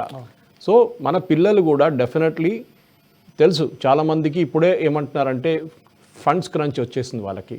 ఇక్కడున్న బ్యాంకులు కూడా లోన్లు ఇప్పుడు చూసిస్తున్నారు, అందరికి ఇవ్వట్లేదు. ముందట్లాగా యూఎస్కి వెళ్ళంగానే బ్యాంక్ లోన్ ఇచ్చేస్తారు వాళ్ళు స్టడీస్ అని చెప్పేసి. ఇప్పుడు వాళ్ళకి బ్యాంక్స్ కూడా డౌట్ వచ్చేసింది, వీళ్ళని రిటర్న్ పంపిస్తే ఎవరు డబ్బులు కడతారు. అది కాకుండా మన దగ్గర ఉన్న ఏజెంట్స్ చాలామంది ఉన్నారు, ఈ ఎడ్యుకేషనల్ కన్సల్టెంట్ ఏజెంట్స్. కొంతమంది మంచి పని చేస్తున్నారు కానీ చాలా సంవత్సరాల నుంచి. కానీ ఒక 70-80% ఏజెంట్స్ ఫేక్ చేసేస్తారు మొత్తం. మీరు లేకపోయిన బ్యాలెన్స్ షీట్లు మీకు బ్యాంక్ అకౌంట్లు తయారు చేసిస్తారు, మీ దాంట్లో లక్షలు పడేస్తారు. దానికి ఇంట్రెస్ట్ తీసుకుంటారు మీ దగ్గర నుంచి, అంతా అప్పుడు యూఎస్ ఎంబసీ పట్టుకుంటున్నారు ఈజీగా. అది కాకుండా మనం దీనికన్నా ముందు కూడా మాట్లాడాం రాజు గారు, చాలా క్లియర్గా వాళ్ళ సోషల్ మీడియా అకౌంట్స్ని ట్రాక్ చేస్తున్నారు. మీరు వెళ్ళే ముందు వీసా అప్లై చేసే టైంలో మీ సోషల్ మీడియా అకౌంట్ కూడా చేస్తున్నారు. ఇప్పుడు నిన్న నేను చూశాను వీసా డ్రాపింగ్ ఫెసిలిటీ కూడా బంద్ చేసేస్తున్నారని చెప్పి, డ్రాప్ బాక్స్ బంద్ చేస్తున్నారు. Facility they want face to face interview చాలా మంది, ఎందుకంటే ఇదేదో డౌట్ వస్తుంది వీళ్ళకి. ఇప్పుడు ఈ డ్రాప్ బాక్స్ కూడా బంద్ చేసేసి direct you will have to come to the embassy now to face the interview. అది ఈవెన్ రిక్రూట్మెంట్లు కూడా అదే నడుస్తుంది. గూగుల్ అంటున్నారు that we are facing a problem, fake AI use చేసి వీళ్ళు చేస్తున్నారని చెప్పి అదొకటి ఇష్యూ ఉందన్నమాట.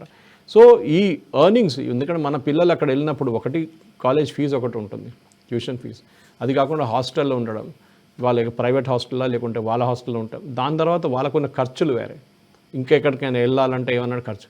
దీనికి డెఫినెట్గా పేరెంట్స్ అక్కడిక్కడి నుంచి అప్పులు తీసుకునో లేకుంటే లోన్ తీసుకునో చేస్తుంది అనమాట. కానీ ఇక్కడున్న పేరెంట్ ఇప్పుడు ఏం చేయాలంటే, ఎందుకంటే ఇప్పుడు అక్కడున్న పిల్లలకి ఎంత వస్తుందండి, $1,200 కొంతమందికి నెలకు వస్తుంది, పని చేస్తే కూడా సరిపోదు, అది చాలా తక్కువ. సో డెఫినెట్లీ ఏం చేయాలంటే వీళ్ళు they have to become very legal about the entire thing. వాళ్ళు ఏం ఇల్లీగల్ చేయకూడదు, ముందట్లా కాదు, ఏదైనా నడుస్తుంది ఏదైనా చేసుకోవచ్చు అని చెప్పి చేయకూడదు. So survival is an issue నా. ఎందుకంటే మన అందరికి తెలుసు ఈ ఆప్షనల్ ప్రాక్టికల్ ట్రైనింగ్ అని చెప్పి వీళ్ళకి ఒక ప్రోగ్రామ్ ఉండే, దట్ మీరు చదువుకున్న దాకా మీరు తర్వాత మీరు ఓపీటీ చేసుకోవచ్చు కొన్ని 2 సంవత్సరాల దాకా అని చెప్పి. అది కూడా ఇప్పుడు చాలా తక్కువ ఆపర్చునిటీస్ వస్తుందంట. అక్కడ యూఎస్ కంపెనీస్ కూడా చాలా కేర్ఫుల్ అయిపోయారు, వీళ్ళు ఏమైనా రేపు వచ్చి గొడవ చేస్తే మాకు ప్రాబ్లం పడుతుందా కాదని చెప్పి. సో ఇప్పుడు చూస్తే మనం ఈవెన్ ఇండియా నుంచి వెళ్ళే పిల్లలు 28% తగ్గింది ఈ year 2025 till March 2025. It has decrease by 28% year on year, అంటే లాస్ట్ ఇయర్కి కంపేర్ చేస్తే. So naturally US dream, the American dream of earning dollars అది తగ్గుతుంది. తగ్గేది ఒకటే కాదు, అది ఏ యూఎస్ ప్రెసిడెంట్ వచ్చినా కానీ ఇప్పటి నుంచి అదే ఇంప్లిమెంట్ చేయబోతున్నారు, దాంట్లో తప్పేం లేదు. అది కాకుండా మీరు చూసిన చాలా హాస్టైల్ ఎన్వైర్న్మెంట్ అయిపోతుంది రాజు గారు. ఇండియన్స్ అనగానే మీరు ఇండియన్స్ అని కాదు, ఈవెన్ చైనీస్ మీద కూడా యూఎస్ ప్రెసిడెంట్ పడ్డాడు, చైనీస్ స్టూడెంట్స్ అందరూ పంపించేయాలి, మాకు అక్కర్లేదు మా యూనివర్సిటీస్లో అన్నారు. కానీ యూఎస్ కూడా ఒక మాట మర్చిపోకూడదు, ఇండియా నుంచి వెళ్ళే అందరు పిల్లలు ఒకటే లాగా ఉండరు, వీళ్ళు పర్టికులర్గా ఇండియన్స్ని ఎక్కువ టార్గెట్ చేసినట్టు ప్రొజెక్షన్ అవుతుంది అది. కానీ అది అంత కాదు. సో ఇదేమవుతుందంటే వీళ్ళది టాలెంట్. ఇప్పుడు మీరు సత్యనాదేలా కానీ మిగతా ఐటీ ప్రొఫెషనల్స్ చాలామంది టాప్ సీఈఓస్ ఉన్న వాళ్ళు కానీ సుందర్ పిచాయ్ అలాంటి మాట్లాడుతున్నప్పుడు వీళ్ళు ఎక్కడి నుంచి వచ్చారు, వీళ్ళు భారతదేశం నుంచే కదా వెళ్ళింది. ఓకే, కానీ మన చాలామంది అంటారు, మనకు ఆర్టికల్ చూశాను నేను ఐఐటి గురించి, IIT should charge the students అని చెప్పేసి. ఎందుకంటే మీరు ఐఐటి చేయగానే మీరు యూఎస్కి వెళ్ళిపోతున్నారు, మీ టాలెంట్ భారతదేశానికి పనికి రావట్లేదు. కానీ భారతదేశం మీ మీద ట్రైనింగ్ కోసం లక్షలు ఖర్చు పెట్టి మిమ్మల్ని ఐఐటి చేయించారు. కరెక్ట్, అలా ట్యూషన్ ఫీజు కానివ్వండి చాలా సబ్సిడైజ్డ్ అది. సో డెఫినెట్గా క్వశ్చన్ వస్తుంది, మీరు భారతదేశంలో సేవ చేయాలి, ఎవరు ఫోర్స్ చేయలేరు. రేపు రాజుగారు చదువుకున్నప్పుడు రాజుగారు నిలలేదు మీరు ఇక్కడ పనిచేయాలంటే మీరు చేయలేరు, అది యూ కెనాట్ ఫోర్స్ ఎనీబడి అనమాట, అది వాలంటరీగా రావాలి. కానీ పిల్లలు ఇప్పుడు యూరోప్ కూడా చూస్తున్నారు చాలా మటుకు. నిన్న చూసాను ఫిన్లాండ్ ఎక్కడో వాళ్ళు ఈవెన్ పిఆర్కి చాలా తక్కువ అమౌంట్ పిఆర్ ఇస్తాం కానీ ఇప్పుడు అందరు అక్కడికి వెళ్ళిపోతారు. కానీ మీరు ఇంకోటి చూసుంటారు రాజుగారు, చాలా డిస్టర్బింగ్ సైన్ ఇంకోటి, ఆస్ట్రేలియాలో పోయిన వారం ఒక ప్రొసెషన్ తీశారు, అక్కడ చాలా పెద్ద ఒక ఊరేగింపు తీశారు వాళ్ళు. దాంట్లో వాళ్ళు ప్రొటెస్ట్ చేసింది ఎందుకంటే ఇమిగ్రేషన్ పాలసీ మార్చాలి, చాలామంది బయట నుంచి వచ్చి ఇక్కడ మా కల్చర్ని చేంజ్ చేసేస్తున్నారు, వీళ్ళని పంపించేయాలి. దాంట్లో స్పెసిఫిక్గా వాళ్ళు ఇండియన్స్ని టార్గెట్ చేశారు. వాళ్ళు లాటిన్ అమెరికన్స్ మిగతా వాళ్ళని టార్గెట్ చేయకుండా ఇండియన్స్, చాలామంది ఇండియన్స్ మా దగ్గరకు వచ్చారంతా 8 లక్షల మంది అంతా వచ్చారు. 8.4 lakh ఇండియన్ ఆరిజిన్. సో దాని ప్రాబ్లం ఎక్కడ వస్తుందంటే మనం కూడా వాళ్ళ కల్చర్లో ఒకటి అసిమిలేట్ అయిపోవాలి. అక్కడ వెళ్ళి నేను నా లాంగ్వేజ్ మాట్లాడతాను, నేను నా వైపు ఉంటాను, నేను ఎట్లనే బిహేవ్ చేస్తానంటే అది కాదు, వాళ్ళ కల్చర్లో కలిసిపోవాలి మనం కూడా. కానీ ప్రాబ్లం డెఫినెట్గా ఉంటుంది, అమెరికన్స్ చేస్తున్న అదే ప్రాబ్లం ఆస్ట్రేలియన్స్కి ఉంటుంది. మా ఉద్యోగాలు మీరు తీసుకెళ్ళిపోతున్నారు, మా బిజినెస్ అంతా మీరు తీసుకెళ్ళిపోతున్నారు. ఇప్పుడు మీరు ఈ గుజరాతీ కమ్యూనిటీ చూడండి, వాళ్ళు ఎక్కడ వెళ్ళినా కానీ బిజినెస్ పెట్టుకుంటారు. లండన్కి వెళ్ళండి, మీరు యూఎస్కి వెళ్ళండి, కార్నర్ షాప్స్ అంటారు, ఎంత మామ్ అండ్ పాప్ షాప్స్ అన్నీ గుజరాతీలు ఉంటారు మోస్ట్లీ. వాళ్ళు చాలా కష్టపడి పనిచేస్తారు, వాళ్ళ బ్లడ్లో ఉందన్నమాట ట్రేడ్ చేయడం అనేది. సో అట్లనే మన వాళ్ళు కూడా అక్కడికి వెళ్ళినప్పుడు డెఫినెట్గా వాళ్ళ ఉద్యోగం తీసుకోకుండా మనం కూడా చూసుకోవాలి, అండర్ కట్ చేయకూడదు. వాడికి $20 ఇస్తున్నప్పుడు గంటకి మనం నేను $5 పనిచేస్తా అంటే then it's a big problem. ఎందుకంటే then you're under cutting the local market, law కూడా బ్రేక్ చేస్తున్నారు మీరు. ఇదే ప్రాబ్లం అమెరికాలో కూడా ఉంది. ఇప్పుడు మీరు ఆస్ట్రేలియాలో చూశారు, దానికన్నా ముందు యూఎస్లో చూశారు. రేపు యూరోప్లో కాదని చెప్పలేము. యూరోప్ ఇంకా చాలా లిబరల్ అనుకోండి, కానీ అప్పుడు కూడా రేపు అక్కడ కూడా జరగవచ్చు. That doesn't mean that market is shut. Canada ఉంది చూడండి, కానీ కెనడాలో కూడా రేపు ఇది ప్రొటెస్ట్ రావచ్చు, అక్కడ కూడా బహుశా. యూఎస్లో చూస్తున్నాం మనం, ఇండియా నుంచి వెళ్ళిన ట్రక్ డ్రైవర్లు చాలామంది పనిచేస్తున్నారు అక్కడ, ఎస్పెషల్లీ పంజాబీస్. మన ఒక చాలా ఘోరం యాక్సిడెంట్ జరిగింది ఒకటి, యూటర్న్లో ఇల్లీగల్ యూటర్న్ తీసుకున్నప్పుడు ఒక సిక్ ట్రక్ డ్రైవర్ ముగ్గురు వచ్చి కొట్టేసి కార్లో వచ్చి తను చనిపోయారు వాళ్ళు. దేవర్ ఆల్సో హేటియన్ ఇమిగ్రెంట్స్ వాళ్ళు. దాని మీద పెద్ద గొడవ అక్కడ. వీళ్ళకి ఎవరు ఇచ్చారు ట్రైనింగ్, వీళ్ళకి ఎవరు ఇచ్చారు లైసెన్సు, వీళ్ళు ఎవరు రానిచ్చారు యూఎస్కి అని చెప్పి మళ్ళీ ఇంకో పెద్ద గొడవ నడుస్తుంది. ఇప్పుడు ద బ్యానింగ్ ట్రక్ డ్రైవర్స్, అది కూడా ఇండియన్ ట్రక్ డ్రైవర్స్ అంటున్నారు స్పెసిఫిక్లీ, ఇల్లీగల్గా వెళ్ళారు మీరు అని. కాదు సార్, యాక్చువల్గా ఇందులో పాయింట్ ఉంది. మీరు అన్న దాంట్లో మన వాళ్ళు చేసిన మిస్టేక్స్, తప్పులు ఉన్నాయి. కానీ ఈ హేట్రెడ్ అనేది ఇటు ఆస్ట్రేలియాలో కానీ అమెరికాలో కానీ ఇంకా మరికొన్ని చోట్ల ఎందుకు, ఏమైనా కనెక్టింగ్ ది డాట్స్ లాగా ఏమన్నా దీని వెనక ఏమైనా ఉందా, లేకపోతే ఇవన్నీ కూడా యాదృచ్ఛికంగా? అమెరికన్ గవర్నమెంట్ ఏమో దీన్ని వెంటబడున్నారు, వాళ్ళే చేయిస్తున్నారు. ఆస్ట్రేలియాలో ఏమో అక్కడ ఉన్న గవర్నమెంట్ దీన్ని కండెమ్ చేశారు. ప్రైమ్ మినిస్టర్ కూడా చెప్పారు, దిస్ ఇస్ నాట్ కరెక్ట్, మన కల్చర్కి ఇది పడదు, we welcome all immigrant. Australia is an immigrant country. ఆస్ట్రేలియాలో ఏం లేకుండే, వాళ్ళు అందరూ వచ్చింది బ్రిటన్ నుంచి పీనల్ కాలనీ, జైలు లాగా తయారు చేసుకుని మన కాలాపాని లాగా ఆస్ట్రేలియా పెట్టుకున్నారు ముందు. దానికోసం వాళ్ళ ఫ్లాగ్లో చూడండి యూనియన్ జాక్ ఉంటుంది సైడ్లో ఒకటి. సో అమెరికన్స్, యూకే వాళ్ళు వచ్చే ప్రాబ్లం లేదు వాళ్ళకి. కానీ ఏంటంటే సడన్గా ఇండియన్స్ వచ్చినప్పుడు ఇంతమంది, అది కూడా మన వాళ్ళు మిస్యూజ్ చేస్తారు. అదే నేను చెప్తాను, యూజ్ చేయండి, మిస్యూజ్ చేయకూడదు. మీరు చదువుకోనికి వెళ్తే చదువుకొని వచ్చేసేయండి. అదే ఇప్పుడు యూఎస్ గవర్నమెంట్ అంటున్నారు కదా, you come to study, finish your study, go back. Illegal పని చేయకండి, మీకు లైఫ్ లాంగ్ బ్యాన్. మళ్ళీ మీరు యూఎస్కి వెళ్ళలేరు. మీరు ఒకసారి మీ యూఎస్ వీసా రిజెక్ట్ అయింది అనుకోండి, మీరు బ్లాక్ లిస్ట్ అయ్యారనుకోండి, your other visas also will get impacted. European countries కూడా చూస్తారు, ఎందుకంటే ఈ డేటా షేర్ చేసుకుంటారు వాళ్ళు, వీళ్ళు ఇట్లాంటి పని చేశారు ఇక్కడ అని చెప్పేసి. సో మన స్టూడెంట్స్కి, మన ప్రేక్షకులకి మెయిన్గా చెప్పాలంటే, ఎస్పెషలీ పేరెంట్స్కి, మీ పిల్లల మీద ఎక్కువ ప్రెషర్ పెట్టకండి. యూఎస్ అనే ఆ డ్రీమ్ బహుశా ఇప్పుడు నెక్స్ట్ ఒక 10 సంవత్సరాలకి చల్లబడిపోతుంది. దాని తర్వాత ఏం జరుగుతుందో చెప్పలేము. మనం ట్రంప్ అయితే ఇప్పుడు వెళ్ళిపోతారు ఇంకా ఒక 3-4 సంవత్సరాల తర్వాత, కానీ వచ్చే ప్రెసిడెంట్ దీనికన్నా దారుణం ఉంటాడో తెలియదు మనకి. కొత్త ఏరియాస్ ఉన్నాయి, కొత్త అవెన్యూస్ ఉన్నాయి. కానీ మీరు రియల్గా చదువుకోవడానికి వెళ్తున్నారంటే Europe is also a great place. కానీ నేను అక్కడ వెళ్ళి మళ్ళీ అక్కడే సెటిల్ డౌన్ అయిపోతానంటే then it is a problem. అక్కడే మనకి ప్రాబ్లం వస్తుంది. వీళ్ళు వెళ్ళి లోకల్ ఎంప్లాయ్మెంట్ తీసుకుంటారు, ఆ లోకల్స్కి ఉద్యోగం ఉండదు. మనం ఇప్పుడు బంగ్లాదేశ్ వాళ్ళని తిడతాం కదా, మనం రోహింగ్యాలు తిడుతున్నాం కదా, బంగ్లాదేశ్ వాళ్ళు వచ్చి ఇక్కడ చేస్తున్నారు, అది చేస్తున్నారు అని చెప్పి. అదే గొడవ ఇది కూడా. ఎందుకంటే మన దేశంలోనే కొట్టుకుంటున్నాం. అరే బీహారీ వాళ్ళు వచ్చి ఇక్కడ ఉద్యోగం తీసుకెళ్తున్నారు, అక్కడ మహారాష్ట్రలో ఏమో ఇంకా గొడవ నడుస్తుంది. అక్కడ ముందు శివసేన వాళ్ళు ముందు నుంచే ఉండే వాళ్ళకి కూడా. ఈ మధ్య గోబ్యాక్ మార్వాడి ఉద్యమము తెలంగాణ ఆలోచించి మళ్ళీ మీరు యూఎస్ ఎందుకు తిడుతున్నారండి? మీరు ఇక్కడే చేస్తున్నారు అది పని. మీరు మన దేశంలో చేసినప్పుడు మళ్ళీ యూఎస్ని ఆస్ట్రేలియాని ఎందుకు తిడుతున్నారు? వాళ్ళు కూడా అదే చేస్తున్నారు అన్నమాట. కానీ ఇక్కడ మార్వాడీలు మీద చేసేది టోటలీ ఇల్లీగల్. ఎందుకంటే వాళ్ళు ఎప్పటి నుంచి వచ్చి సెటిల్ డౌన్ చేసిన వాళ్ళు ఇక్కడ, నిజాం టైం నుంచి ఉన్నారు వాళ్ళు ఇక్కడ. సో అట్లాంటి that is a different debate all together. But నేనేం చెప్తున్నా అంటే, మీకు ఒక facility, use it, don't misuse it. మన దగ్గర మిస్యూజ్ ఎక్కువ జరుగుతుంది. ఒక్కడు యూఎస్కి వెళ్ళి అని చెప్పి వాడు 3 కార్లు కొన్నాడని చెప్పి, అక్కడ ఇల్లు తీసుకున్నాడని చెప్పి, ఇక్కడ హైటెక్ సిటీలో పెద్దగా అపార్ట్మెంట్ తీసుకున్నాడని చెప్పి ఒక డ్రీమ్, అమెరికన్ డ్రీమ్ వచ్చేస్తుంది. బహుశా అమెరికన్ డ్రీమ్ క్రాష్ అయింది. One way it is good, one way ఏంటంటే సీరియస్ అనే క్యాండిడేట్స్ ఇప్పుడు వెళ్తారు, నాన్ సీరియస్ క్యాండిడేట్స్ వెళ్ళరు. That is very clear Raju. Correct, చాలా ఇంపార్టెంట్ పాయింట్ అది అర్థం చేసుకో తల్లిదండ్రులు, at the same time students కూడా. మరొక టాపిక్ చూద్దాం sir. Immigration and foreigners bill అమల్లోకి వచ్చేసింది. అండ్ సిఏకి సంబంధించి కూడా ఒక అమెండ్మెంట్ కూడా తీసుకొచ్చారు. గతంలో 2014 ఉండేది, ఇప్పుడు 2024 డిసెంబర్ 31 లోపు ఇక్కడికి వచ్చినటువంటి మైనారిటీలు ఎవరైనా సరే ఉండొచ్చు without any passport or other travel documents. అంటే ఒకటి CAA, 2 immigration and foreigners bill, ఇంకొకటి ఎస్ఐఆర్. ఈ 3 చాలా కీలకమైనటువంటివి. రాబోయే 2026లో జరగబోయేటువంటి ఎలక్షన్స్ ఉన్నాయనుకుంటా, 5 రాష్ట్రాలు అనుకుంటా. ఇంపాక్ట్ ఏమైనా ఉంటుందా వీటి ప్రభావం? ఎలక్షన్ మీద ఇంపాక్ట్ ఎక్కువ ఉండదు. కానీ ఇప్పుడు బంగ్లాదేశ్లో జరుగుతున్న గొడవ కానీ, పాకిస్తాన్లో, బంగ్లాదేశ్లో చాలా ఎక్కువ హిందువుల మీద చేసిన అత్యాచారాలు కానివ్వండి, పాకిస్తాన్లో అయితే ఎప్పటి నుంచో ఉంది ఆ ప్రాబ్లం. హిందువుల పాపులేషన్ చాలా తగ్గి 1% అక్కడ వచ్చేసింది. కానీ బంగ్లాదేశ్లో డెలిబరేట్గా హిందూస్ని టార్గెట్ చేస్తున్నారు. అది మన అందరు తెలుసు. షేక్ హసీనా అక్కడి నుంచి బయటికి తరిమికొట్టిన తర్వాత ఇది జరుగుతుంది. సో దీనికన్నా ముందు మన సిటిజన్షిప్ అమెండ్మెంట్ యాక్ట్ వచ్చినప్పుడు కట్ ఆఫ్ డేట్ ఇచ్చారు. అప్పుడు 2014 అని చెప్పారు అప్పుడు. చాలామంది క్వశ్చన్ చేస్తారు అది ఎందుకు కట్ ఆఫ్ డేట్ ఎందుకు పెట్టారు, వాళ్ళు ఎప్పుడు వచ్చినా వాళ్ళకి ఇవ్వచ్చు కదా అని చెప్పేసి. సో గవర్నమెంట్ ఆఫ్ ఇండియా ఏం చేస్తున్నారంటే ఆఫ్ఘనిస్తాన్, బంగ్లాదేశ్ అండ్ పాకిస్తాన్, మనకు బార్డర్ ఉన్న 3 కంట్రీస్ ఇదే. మీరు చైనా అడగవచ్చు, చైనా నుంచి ఎవరు మన దగ్గరికి రారు. సో టిబెట్ నుంచి వస్తే కూడా మన anyway we are giving them asylum here. ఈ అక్కడి నుంచి వచ్చే 6 minority communities, Hindu, Christian, Sikh, Buddhist, Jain and Parsis.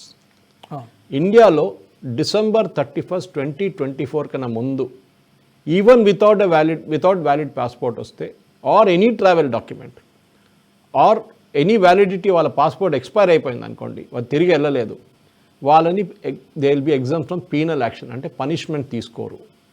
ఇది foreigners immigration and foreigners act 2025 Monday నుంచి, అంటే 3 రోజుల ముందు నుంచి అమల్లో వచ్చిందన్నమాట. అది దీంట్లో చాలా మటుకు ఈ నోటిఫికేషన్ హోమ్ మినిస్ట్రీ ఇష్యూ చేసిందంటే సపరేట్ నోటిఫికేషన్. ఇంకోటి, ఈ ఆఫీసర్ ఎవరు ఉంటారో, ఈ కంపౌండింగ్ చేసే ఆఫీసర్ ఎవరు ఉంటారో డెలిగేషన్ వాళ్ళకి ఇచ్చేది కూడా చాలా క్లియర్గా section 21 of the immigration and foreigners act కింద తీసుకొచ్చారు రాజుగారు.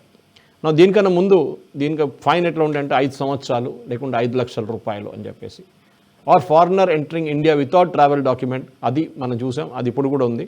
అది పెనల్టీస్, అంటే మీరు ఇది కాకుండా మీరు ఇంకా ఏదైనా కంట్రీ నుంచి వచ్చి మన దగ్గర వచ్చి సెటిల్ చేసి ఇల్లీగల్గా మన వీసా ఎక్స్పైర్ అయిన తర్వాత చాలామంది చూస్తుంటారు, నైజీరియన్స్ ఉంటారు, చాలామంది ఉన్నారు, ఈ స్కామ్లో కానీ నడిపిస్తున్న వాళ్ళు ఉన్నారు.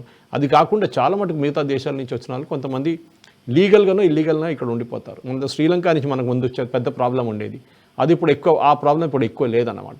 కానీ exemption of non Muslim citizens మనది, కాంగ్రెస్ వాళ్ళు ఎప్పుడు ఏడుస్తూనే ఉంటారు దాన్ని, మీరు ముస్లిమ్స్కి ఎందుకు ఇవ్వట్లేదు, పాకిస్తాన్ నుంచి, మనది వాళ్ళకి ముస్లిం నేషన్ ఇచ్చాం బాబు, మళ్ళీ వాళ్ళు ఇక్కడ తీసుకోవాలని మాకు పాకిస్తాన్ కూడా మాకు ఇచ్చేసేయండి, మనం మర్జ్ చేసుకుందాం, అయిపోతుంది కదా ప్రాబ్లం. సో ఈ డిసెంబర్ 31 అండ్ లైక్లీ వాళ్ళ మీద డిపోర్టేషన్ ప్రొసీడింగ్స్ ఉండే, దీనికన్నా ముందు థ్రెట్ ఉండే, వాళ్ళకు భయం ఉండే మమ్మల్ని అరెస్ట్ చేయొచ్చు అని చెప్పి. ఇప్పుడు ఆ అరెస్ట్ ఉండదు, నో ఇంపాక్ట్. హౌఎవర్ గవర్నమెంట్ ఏం క్లారిఫై చేశాం కాబట్టి ఈ deportation process will however have no impact on the conditions laid under the citizenship amendment act of 2019. Okay, 2019లో ఇచ్చిన సిటిజన్షిప్ అమెండ్మెంట్ యాక్ట్లో సిటిజన్షిప్ ఇచ్చేదానికి దీనికి సంబంధం లేదు, అది సపరేట్గా డీల్ చేసుకుంటారు గవర్నమెంట్. ఎందుకంటే యూజువల్ రూల్ ఏంటంటే మీరు 10 సంవత్సరాలు ఇక్కడ ఉంచి 10 సంవత్సరాలు అయిన తర్వాత మీరు సిటిజన్షిప్ అప్లై చేయొచ్చు. సో న్యాచురల్లీ మీరు 2024 అనగానే రాజుగారు డిసెంబర్, మీరు 2014లో కట్ ఆఫ్ చేసిన ఒరిజినల్ కట్ ఆఫ్ డేట్కి మీ మ్యాచ్ అయిపోతుంది. అంటే 2014 తర్వాత కూడా 10 సంవత్సరాల వచ్చిన తర్వాత ఇప్పుడు అద్నాన్ సామి తీసుకోండి, ఇది Pakistani citizens, he was given Indian citizenship, లీగల్గా అప్లై చేస్తారు, హీజ్ అ ముస్లిం. దీంట్లో ఎక్కడ చెప్పట్లేదు ముస్లిం కూడా ఇవ్వట్లేదని, కానీ వీళ్ళకు ఒక స్పీడప్ ప్రాసెస్ ఇచ్చారు. ఓకే, అంటే మీరు ఒక లైన్ జంప్ చేయొచ్చు అని చెప్పారు, కానీ మిగతా లైన్ జంపింగ్ లేదు. Normal Muslims coming from Pakistan or Bangladesh genuine reason భారతదేశంకి వచ్చి ఇక్కడ మేము అసైలం తీసుకుంటాం, మా మీద అత్యాచారాలు నడుస్తుందంటే వాళ్ళకి మనం సిటిజన్షిప్ ఇస్తాం. కానీ దానికి చాలా పెద్ద ప్రొసీజర్ ఉంది, అది ఫాలో చేయాల్సిందన్నమాట. సో ఇక్కడ బేసిక్లీ సిఐఏ ఎక్స్క్లూజివ్గా సిటిజన్షిప్ గురించి మాట్లాడుతున్నారు. కట్ ఆఫ్ డేట్ అప్పుడు డిసెంబర్ 31, 2014, ఇప్పుడు డిసెంబర్ 31, 2024, ఎగ్జాక్ట్లీ 10 years పెట్టారనమాట. So those who entered will be not treated as illegal immigrant. చాలా పెద్ద రిలీఫ్ సాయి గారు, మన రాజుగారు కట్ చేసి గోసారి, చాలా పెద్ద రిలీఫ్ రాజుగారు. Immigration order and Nepal and Bhutan, ఇది ఇంకోటి ఉంది. As per the immigration officers exemption act, citizens of Nepal and Bhutan as well as Tibetans who entered India between 1959 and 2003 and are registered with the foreigners have been granted a similar exemption. దానికోసం మీరు చూస్తుంటారు చాలామంది భారతదేశంలో Tibet నుంచి, నేపాల్ నుంచి వాళ్ళు వచ్చి ఇక్కడ మన దగ్గర ఉంటారన్నమాట, భూటాన్ నుంచి కూడా ప్రాబ్లం లేదు. ఎందుకంటే వీఆర్ ఇన్ఫాక్ట్ నేపాలీస్కి ఇండియాకి రావడానికి పాస్పోర్ట్ అక్కర్లేదు, భూటాన్ కూడా అక్కర్లేదు, మనం భూటాన్కి వెళ్తే కూడా పాస్పోర్ట్ అక్కర్లేదు unless you are landing in Thimphu. అది ఇంకోటి. కట్మండు కూడా మీరు యూజువలీ త్రూ ల్యాండ్ రూట్ వెళ్తే పాస్పోర్ట్ అడగరు, కానీ ఎవరైనా ఏదో ఐడెంటిటీ డాక్యుమెంట్ పెట్టుకుంటారు. ఒక్కొక్కసారి మీకు డౌట్ ఉంటే వాళ్ళు పాస్పోర్ట్ అడగొచ్చు కూడా, అదొకటి ఉంది. బిగ్ చేంజ్ రాజుగారు, చాలా పెద్ద చేంజ్ ఇది. అండ్ డెఫినెట్గా గవర్నమెంట్ ఆఫ్ ఇండియా ఇప్పుడు అడిగిన ప్రశ్నలకి, హిందూ గ్రూప్స్ అడిగిన ఈ ప్రశ్నకి డెఫినెట్గా వాళ్ళకి జవాబు ఇచ్చారు. That 2024 is the cut off date, latest cut off date. Yes, మరొక టాపిక్ చూద్దాం సార్. తాజాగా బీహార్లో రాహుల్ గాంధీ ఈ యాత్ర ముగిసిపోయింది, ఈ ఓట్ చోరీ యాత్ర. ఈ ముగింపు సందర్భంగా జరిగిన ర్యాలీలో ఒక కాంగ్రెస్ లీడర్, కార్యకర్త అనుకోండి మేబీ, మహమ్మద్ నౌషద్, మోదీ గారి తల్లిని దూషించడం, అవమానించే విధంగా మాట్లాడాడు. అంటే వాళ్ళ ఆధ్వర్యంలో జరిగింది కాబట్టి వెంటనే ఖండించి ఉండాల్సింది రాహుల్ గాంధీ కానీ లేకపోతే తేజస్వి యాదవ్ కానీ.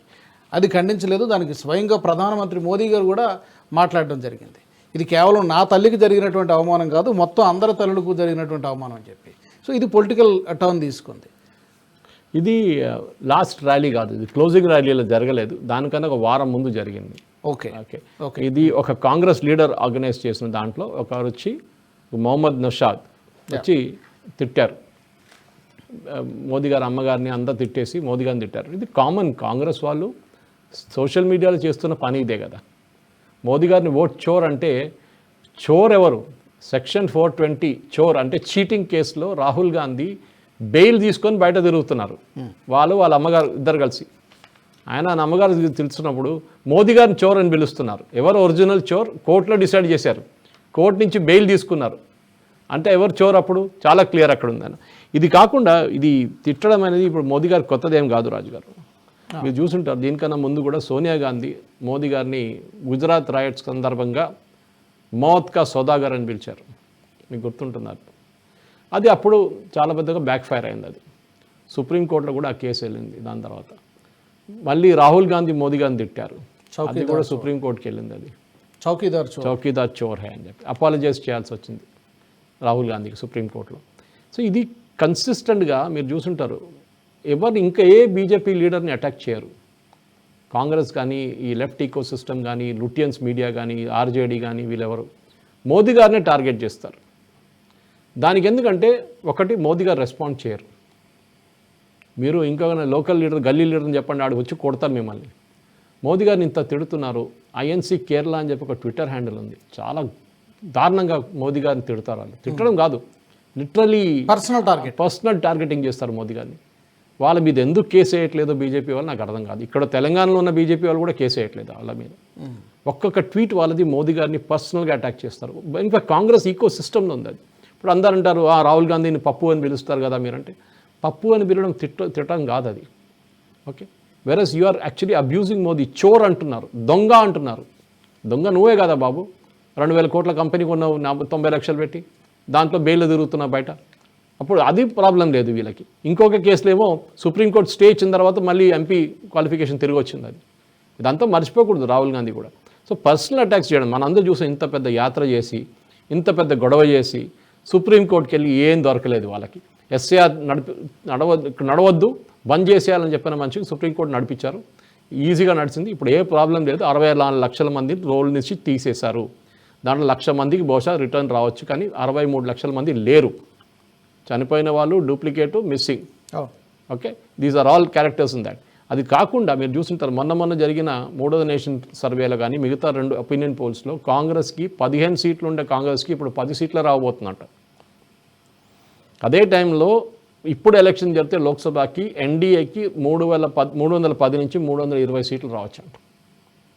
సో ఈ రాహుల్ గాంధీ యాత్ర మన భారత్ జోడో యాత్ర లాగానే అయిపోయింది. ఇది కూడా ఓట్ చోరీ యాత్ర అని మొదలుపెట్టారు, కానీ రేవంత్ రెడ్డి గారు అక్కడ వెళ్ళేదాకా పేరు మారిపోయింది. ఇక్కడి నుంచి పాపం వీళ్ళందరూ టీషర్ట్ ప్రింట్ చేసుకొని తీసుకెళ్లారు, ఓట్ చోరీ యాత్ర అని చెప్పేసి. అక్కడ వెళ్ళంగానే ఓట్ అభియాన్ యాత్ర అని మారిపోయింది అది. ఎందుకంటే చోర్ అనగానే వాళ్ళకి తెలిసిపోయింది బ్యాక్ ఫైర్ అవుతుందండి. రేపు ఎవరో కేసు వేస్తారు, కోర్టుకి వెళ్తుంది, మళ్ళీ అదే రాహుల్ గాంధీ మళ్ళీ వచ్చి క్షమాపణ చెప్పాల్సి వస్తుంది. కానీ ఎంటైర్ నేను హైడ్రోజన్ బాంబ్ పేలుతాను, ఇప్పుడు హైడ్రోజన్ బాంబ్ తీసుకొస్తాను, దానికన్నా ముందు ఆటమ్ బాంబ్ అన్నారు. ఈ చిన్న పిల్లలు చూడండి, అలా మెంటల్ మేకప్ రాహుల్ గాంధీ అంతే. ఒక 5 సంవత్సరాలు 6 సంవత్సరాలు పోరాడు ఎట్లా ఉంటాడు, వానిలాగా బిహేవ్ చేస్తున్నారు. అంటాడు నిన్ను కొడతాను, నేను బాంబు తీసుకొస్తాను, నేను అది చేస్తాను, మా మమ్మీ దగ్గర చెప్తాను. ఇది రాహుల్ గాంధీ యాటిట్యూడ్. ఒక సీరియస్ యాటిట్యూడ్ లేదు. ఆ పబ్లిక్ కోసం, పబ్లిక్ కన్జంప్షన్కి, పబ్లిక్ని ఎట్లా కొంచెం విపప్ చేయాలని చెప్పి దాంట్లో చేస్తున్న ఇట్లాంటి సర్కస్లు చేస్తారు వీళ్ళు. సో డెఫినెట్గా ఈ యాత్ర మొత్తం ఫ్లాప్ అయింది అంటే డౌట్ లేదు. 15 సీట్లు ఉన్న రాహుల్ గాంధీకి ఇప్పుడు 10 సీట్లు రాబోతుంది. అది కాకుండా ఈ నెక్స్ట్ జేడీయూ సీట్లు కూడా తగ్గింది. బై ద వే, జేడీయూ ఎవరు, నితీష్ కుమార్ సీట్లు కూడా తగ్గుతుంది, కానీ బీజేపీ సీట్లు పెరిగింది. Okay, so that is why BJP is likely to get a majority. అప్పుడు కూడా వీళ్ళు అంటారు ఓట్ చోరీ అది ఇది అంటారు, కానీ ఈసారి సుప్రీంకోర్టు ఇన్వాల్వ్డ్ ఉన్నారు, సుప్రీంకోర్టు చూసుకుంటారు. అది కాకుండా కూడా ఎలక్షన్ కమిషన్ వాళ్ళ మీద కూడా ఇప్పుడు చర్యలు రాబోతుంది. ఎందుకంటే ఒకసారి ఎలక్షన్ నోటిఫై అయిన తర్వాత ఎవడైనా ఎలక్షన్ కమిషన్ మీద ఇట్లా ఆరోపణ చేస్తే కేసులు వేయవచ్చు. అది జరుగుతుంది కూడా డెఫినెట్గా. Yes. And last topic sir, మనం గత వారం నేషనల్ రౌండప్లో కూడా ఈ విషయం డిస్కస్ చేసాము. దానికి కొనసాగింపు కేరళలో ఈ సెప్టెంబర్ 17వ తారీఖున గ్లోబల్ అయ్యప్ప సంగమం జరగబోతోంది. ఇది కూడా రాజకీయ వివాదంగా మారింది.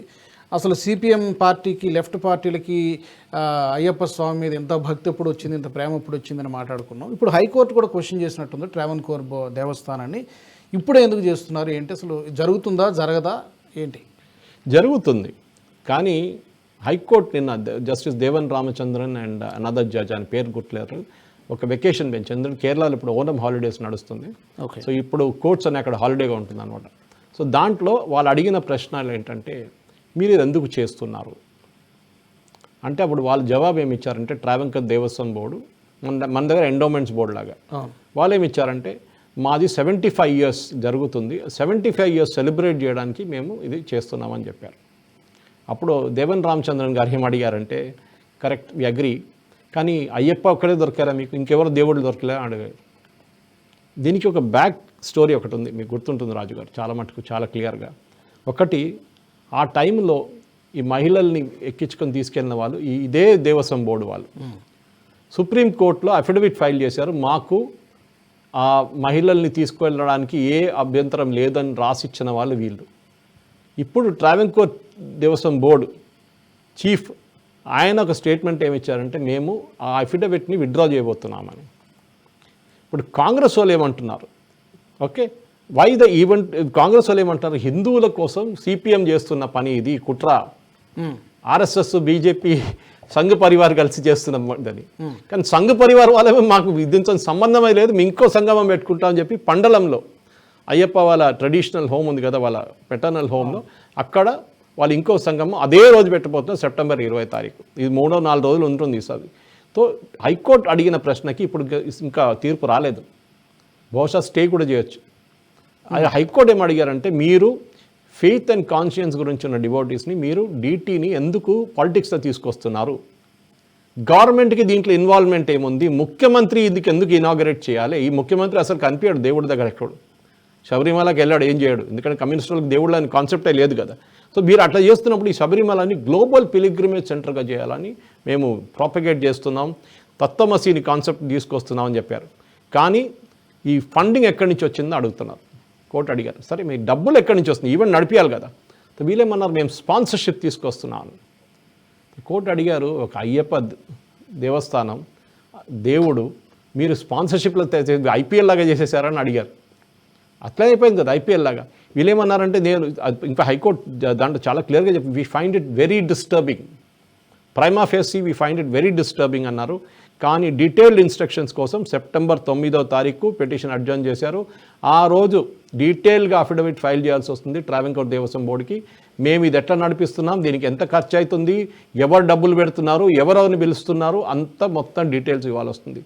వీళ్ళది బహుశా వీళ్ళ స్ట్రాటజీ ఒకటి రాజుగారు, వీళ్ళు ఏం ప్లాన్ చేస్తున్నారంటే, మేము ఈ డబ్బులు తీసుకొని ఒకటి ట్రావెన్కోర్ దేవస్వం బోర్డుని ఇంకా డబ్బులు ఇచ్చి ఆ శబరిమల ఏరియాని మొత్తం డెవలప్ చేయబోతున్నా అంటారు. అది యాక్చువల్లీ ఒక ఫారెస్ట్ ఏరియా, మీకు గుర్తుంటుంది, అక్కడ డెవలప్మెంట్ ఎక్కడో చేయకూడదు ఎక్కువ, ఓకే చాలా రెస్ట్రిక్షన్స్ ఉంది అక్కడ. రెండవది, ఈ స్పాన్సర్షిప్లో ఏమన్నారంటే, ఇప్పుడు లేటెస్ట్ వచ్చిన న్యూస్ అంటే, ఈ స్పాన్సర్షిప్లో వీళ్ళు గోల్డ్ కార్డు, ప్లాటినం కార్డు, ఇట్లాంటి కార్డు మన క్రెడిట్ కార్డులో ఉంటుంది చూడండి, అట్లాంటి కార్డు పెట్టి వాళ్ళకి విఐపి దర్శనాలు ఇస్తారంట. ఓకే, శబరిమలలో విఐపి కాన్సెప్టే లేదు. దీనికన్నా ముందు కూడా ఒక యాక్టర్, మలయాళం యాక్టర్ లాస్ట్ ఇయర్లో అక్కడ వెళ్ళినప్పుడు, దిలీప్ అనుకుంటాను, దిలీప్ అండ్ దేర్, ఆయన్ని స్పెషల్గా వీళ్ళు తీసుకెళ్లారని చెప్పి పెద్ద గొడవ అయింది హైకోర్టులో. లాస్ట్లో వీళ్ళకి క్షమాపణ చెప్పాల్సి వచ్చింది ట్రావెన్కోర్ దేవస్వం బోర్డుకి. ఇది హైకోర్టు చాలా ఇంకా కేరళలో ఒక స్పెషల్ బెంచ్ ఉంది దీనికి, దేవస్వం బెంచ్ అంటారు వాళ్ళు. ఇట్లాంటి కేసెస్ అన్ని వాళ్ళు చూసుకుంటారు. కానీ ఇది ఇప్పుడు వెకేషన్ బెంచ్లో దేవన్ రామచంద్రన్ అని చెప్పి, he's a very aggressive judge. ఆయన ఇట్లాంటి పబ్లిక్ ఇష్యూస్లో చాలా ఇంట్రెస్ట్ తీసుకుంటారు. So he said nothing doing, మేము ఇది అంగీకరించము, we will not allow this nonsense to go on like this. మీరు ఒక డీటెయిల్డ్ అఫిడవిట్, ఖర్చులు ఎవరు చేస్తున్నారు, మీరు ఎందుకు చేస్తున్నారు, మీరు ఇంకొక దేవుడు చేయొచ్చు కదా రేపు వెళ్ళి, మీరు ఇదే ఎందుకు చేస్తున్నారు, గురువాయూర్ చేయొచ్చు కదా, మీరు శబరిమల ఒకటే ఎందుకు తీసుకున్నారు, ఎందుకంటే అక్కడ ఆ ప్రాబ్లం ఉంది. ఇంకోటి రాజుగారు చాలా డిస్టర్బింగ్, దీనికన్నా ముందు అప్పుడు గొడవ జరిగినప్పుడు లాఠీ చార్జ్ అన్నీ చేశారు వీళ్ళ మీద, బీజేపీ కార్యకర్తల మీద, సంఘ్ పరివార్ కార్యకర్తల మీద, మహిళల మీద. ఆ కేసులు ఇప్పుడు కూడా 30,000 కేసులు నడుస్తుంది రాజుగారు. వాళ్ళకి పాస్పోర్ట్ దొరకట్లేదు, పోలీస్ క్లియరెన్స్ రావట్లేదు వాళ్ళకి. సో ఫస్ట్ బీజేపీ ఏం డిమాండ్ చేశారంటే కుమ్మనం రాజశేఖరన్ గారు విత్డ్రా ఆల్ ద కేసెస్. పెట్టి కేసెస్ ఇది, కానీ 10 సార్లు మీకు కోర్టుకు తిరగాల్సి వస్తుంది. మనకు తెలుసు అది చిన్న ఒక ఇన్సిడెంట్ అయితే చాలు పోలీసు వాళ్ళని కొట్టిండని చెప్తారు, అంతే కథ. మీరు 10 సార్లు కోర్టుకు తిరగాలి, అర్జన్ అవుతుంది, మళ్ళీ ఇంకో కొత్త తారీఖు వస్తూనే ఉంటుంది అది. సో ఇది మొత్తం ఆపేయమన్నారు, ఇది మొత్తం కేసెస్ విత్డ్రా చేయమన్నారు. వాళ్ళు బీజేపీ సంఘ్ పరివార్ అందరూ కలిసి పండలంలో అదే రోజు ఇంకో కాన్ఫరెన్స్ పెట్టబోతున్నారు. కానీ ఈ హైకోర్టు ఇంటర్వెన్షన్తో పినరాయి విజయన్ పట్టుబడ్డాడు. డెఫినెట్గా హీ హ్యాస్ టు ఆన్సర్. డబ్బులు ఎవరు ఖర్చు పెడుతున్నారు, ప్రజల డబ్బులు, హుండీలు వేసిన డబ్బులు, ట్రావెంకర్ దేవస్వం బోర్డుకి డొనేషన్ ఇచ్చిన డబ్బులు, పాయసం తీసుకున్న డబ్బులు, అరవణ పాయసం తీసుకున్న డబ్బులు, ఇదంతా మీరు ఈ కాన్ఫరెన్స్ కోసం ఎందుకు పెడుతున్నారు, ఈవెంట్ మేనేజ్మెంట్ ఎందుకు చేస్తున్నారు, ఇది అడగాల్సిన ప్రశ్న. గవర్నమెంట్ సెక్యులర్ గవర్నమెంట్ ఉన్నప్పుడు ఏ జాతికి ఏ దానికి మీరు ఖర్చు పెట్టకూడదు. స్పెషలీ మీరు హుండీ నుంచి తీసిన డబ్బులు మీరు ఎప్పుడు వాడకూడదు దీనికి. అది చాలా క్లియర్గా దీనికి ముందు కూడా హైకోర్టు చెప్పారు. మన దగ్గర కూడా ప్రేక్షకులు గుర్తుపెట్టుకుంది, మన దగ్గర చాలామంది శబరిమలకి వెళ్తారు. ఇప్పుడు సీజన్ రాబోతుంది, మండల సీజన్. అప్పుడు ఈ మాట మీరు గుర్తుపెట్టుకోండి, మీరు హుండీలు వేసే డబ్బులు వీళ్ళు దేనికి వాడుకుంటున్నారు. అయ్యప్పని ప్రేమ అందరూ ఉన్నారు, నేను కూడా బొలారాం అయ్యప్ప టెంపుల్ ఉంటాను, నాకు కూడా సెక్రటరీ నేను. కానీ మా దగ్గర వస్తున్న భక్తులు కూడా మేము అప్పుడప్పుడు చెప్తాం, మీరు వెళ్ళండి, డెఫినెట్గా శబరిమలకి వెళ్ళాల్సిందే. కానీ ఒక మాట గుర్తుపెట్టుకోండి, ఈ కమ్యూనిస్ట్ వాళ్ళు శబరిమల అనే కాన్సెప్ట్ని మొత్తం ధ్వంసం చేసేశారు. వాళ్ళకి బిజినెస్గా తీసుకున్నారు, మహిళల్ని తీసుకెళ్ళి మొత్తం ఆచారాన్ని మొత్తం స్పాయిల్ చేసేసారు అక్కడ. అది మనం ఎప్పుడు మర్చిపోకూడదు. పినరాయి విజయన్ చేపించిన పని అది. ఆ కుట్రని మనం ఇప్పుడు కూడా ఎప్పుడు మర్చిపోము, హిందువులు మర్చిపోము. అండ్ బీజేపీ కూడా క్వశ్చన్ చేసింది, అసలు దేవుడు అంటే నమ్మకం లేని వాళ్ళు ఇది నిర్వహించడానికి మీకు అర్హత లేదని. అదేంటి రాత్రి టవల్ వేసుకొని పోతారు తల మీద. దానికన్నా ముందు దేవస్వం మినిస్టర్ ఉన్న ఒక ఆయన ఉన్నారు, ఇప్పుడు కాదు, దానికన్నా ముందు నాకు దేవస్వం మినిస్టర్, కమ్యూనిస్ట్ వాళ్ళదే. ఆయనకి తీర్థం ఇచ్చారు శబరిమలలో. ఆ రోజు టీవీలో చూపించారు, మెయిన్ శ్రైన్ దగ్గర తీర్థం ఇచ్చారు సన్నిధానంలో. ఇస్తే ఆయన తీసుకోకుండా శానిటైజర్ లాగా వాడుకున్నాడు. చాలామంది అడిగేది శానిటైజర్ అనుకున్నాడా, ఇది తీర్థం అనుకున్నాడా ఏంటని చెప్పేసి. అంత విశ్వాసం లేని వాళ్ళు ఎందుకు చేస్తున్నారు ఇట్లాంటి కాన్ఫరెన్స్ అని అదే హైకోర్టు అడిగారు. అదే హైకోర్టు అడిగింది, ఈవెన్ బీజేపీ కూడా క్వశ్చన్ చేసింది, చాలా మంది భక్తులు కూడా అడుగుతున్నారు. Okay Suresh garu, thank you so much. Let's wind up this week national roundup. Thank you so much. Thank you, ధన్యవాదాలు. ఇది ఈ వారం నేషనల్ రౌండప్ కార్యక్రమం. అలాగే ఈ నేషనల్ రౌండప్లో ఇంకా ఎలాంటి అంశాలని మీరు కోరుకుంటున్నారో కూడా మీరు కామెంట్స్ ద్వారా మాకు చెప్పొచ్చు. తప్పకుండా వాటిని కూడా మేము పరిగణలోకి తీసుకుంటాం. నెక్స్ట్ ఎపిసోడ్లో మేము డిస్కస్ చేసేటువంటి ప్రయత్నం చేస్తాం. ఈ ఎపిసోడ్ మీకు నచ్చినట్టయితే లైక్ చేయండి, అలాగే బెల్ బటన్పై క్లిక్ చేయండి, అలాగే నేషనలిస్ట్ హబ్ గ్రూప్ ఆఫ్ ఛానల్స్ని తప్పకుండా సబ్స్క్రైబ్ చేసుకోండి. జై హింద్. ఈ వీడియో మీకు నచ్చినట్టయితే లైక్ చేయండి, 10 మందికి షేర్ చేయండి, అలాగే కామెంట్ల రూపంలో మీ అభిప్రాయాలను మాతో పంచుకోండి. Nationalist hub group of channels ను సబ్స్క్రైబ్ చేసుకుని తెలుగునాట జాతీయవాద జర్నలిజాన్ని ప్రోత్సహించండి. ఈ వీడియో కింద ఉన్న బెల్ ఐకాన్ పై క్లిక్ చేయడం మర్చిపోవద్దు.